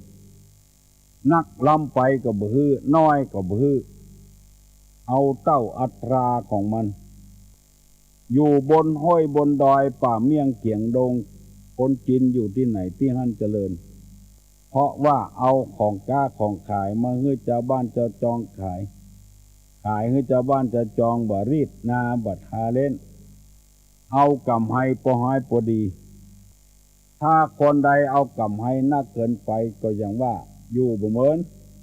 ว่าใครมีไผ่ศรัทธาเลื่อมใสเอาซื้อที่นี่แต่อีบาทไปซื้อละปูนแต่อันบาทมันแปลงเหลือกันไปถึงเกิงค่อนมันก็ขาดศีลที่ว่านี่บ่มีพลังอย่างแล้วที่จะมาช่วยก็ออกไม่ออกเชื่อก็ในอำเภอแม่ริมเนี่ยร้านก็มีสรรพสินค้าก็มีบริษัทก็มีคนใดจะซื้อปูนซื้อเหล็กเอามาเนี่ยการก่อสร้างแทนที่จะไปในร้านสรรพสินค้าไปร้านใหญ่ๆบริษัทใหญ่ๆบ่ไปเอาร้านน้อยๆในบ้านนอกเนี่ยไม่ใช่ในเวียงอันนี้ต้องอู้เป็นเรื่องส่วนตัวเอาไปสืบราคามาแล้วมันแพงกว่ากันไป50 สตางค์แพงกว่ากันไปบาทหนึ่งปูนถ้าเอา100 ถุงแพงไปถ้าเอา100 ถุงแพงไปถุงในบาทหนึ่งก็ไป100 บาทละสู้ไปเอาต่ำบ้านนอกนี่บ่ดีเพิ่นขายในเวียง100 บาทมันขาย99 บาทมันได้กำไรมาแล้วแต่มาเอากำไรแถมน้อยนี่เนียวเดียวพออยู่พอกินแล้วเวลานี้สร้างโกดังใหญ่ขึ้นมาคนต่ำบ้านนอกบ้านนาอบต.บต.นี่ไปซื้อของเพิ่นหมดเพราะเอากำไรน้อยบ่หวังเอากำไรนักกำเดียวหมู่นี้เป็นต้นวันนี้อู้เรื่องศีลเล่าเรื่องศีลให้พี่น้องทั้งหลายได้ฟังมันเป็นกำลังอันเปรียบบ่ได้เลยคนใดมีศีลแล้วต่อไปนั้นศีลเป็นอาวุธสูงสุดศีลเป็นอาภรณ์อันประเสริฐศีลเป็นเกราะที่น่าอัศจรรย์ตู้ลุงจะได้นำมาเสนอวันต่อไปแถมนักเพราะวันนี้มันเล่าไปนักเรื่องศีลข้อเดียวได้นะหากเป็นกำลังอันเปรียบบ่ได้แต่นั้นแล้วข้อต่อไปจะได้อธิบายแทนแล้วพร้อมกันนี้ขอเจริญพรมายังญาติโยมพี่น้องทั้งหลายให้ได้รับทราบวันที่14วันพุธนี้ชมรมผู้สูงอายุนครพิงค์ที่เคยมาประชุมกันที่วัดโสภณารามวันเสาร์ต้นเดือนความจริงมันน่าจะประชุมกันเมื่อวันเสาร์แล้ว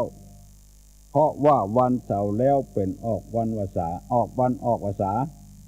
มหาปวารณาครั้นจะไปทำแล้วมันจะมีคนน้อยทำอันหยังให้พิจารณาเหตุก่อนเลยเลื่อนมาเป็นวันพุธนี้วันเสาร์อันเนี้ยเพิ่นว่าเนี่ยอันหยังให้พิจารณาเหตุก่อนมีงานยามเมื่อน้ำนองแดงเข้าแปลงก้า5ลงเมืองเข้าเหลืองเต็มต้งใบไม้ป่งบนดอยเพิ่นมีปอยยังบ้าน จะไปฟังเนี่ยอย่างเตื้อพิจารณาเหี่ยก่อนมันจะบ่มีคนบ่มาช่วยน้ำนองแดงนี่ก็คือเวลาน้ำท่วมบ้านท่วมเมืองจัดงานขึ้นแต่งงานกากินสลากหากไม้นิกามีปอยหลวงนิกาคนจังด่าหัวยามเมื่อเข้าแปลงกล้ายามเมื่อเศรษฐกิจถดถอยจะไปกิดการงานเขาก็ด่าหัวยามเมื่อห้าลงเมืองคือเป็นโรคชากาโรคไข้หวัดนกกาตายกันเอาจัดการใช้งานขึ้นก็บดีเขาอย่าด่าหัวพนมมือขึ้นจะปั่นปอนแล้วอายุวัฏโกธนะวัฏโกสิริวัฏโกญัตตะวัฏโกพละวัฏโกวันนะวัฏโกสุขวัฏโกโหตุสัพพตาทุกขโลกาปัญญาเวลาโสกาจันตุจุปตวาอเนกาอันตรายาปิวินาสันตุจติจสาใจยะสิทธิธนังลาพังโสถีภกยังสุขังพลังสิริอายุจะวันโนจะโพคังวุฒิจะยะสวาจตาวสาจะอายุจะจีวสีทิปวันตุเตกรรมกรรมภาธนาของท่านทั้งหลายที่ฟังรายการวันนี้กำลังคิดใจเด็ดอยู่ก็ดีออกปากมาแล้วก็ดีในส่วนที่ดีๆนั้นก็ขอให้กรรมภาธนานั้นจงสำเร็จดังมโนปณิธานทุกประการสัพพิติโยวัจจันตุสัพพะโรโควินาศตุมาเตภวัตตันตรายโยสุขีติคายุโกภวะอภิวาทนาสีริสานิจังวุธาปจายิโนจัตตาโลธรรมาวัฏันติอายุวันโนสุขังปะลัง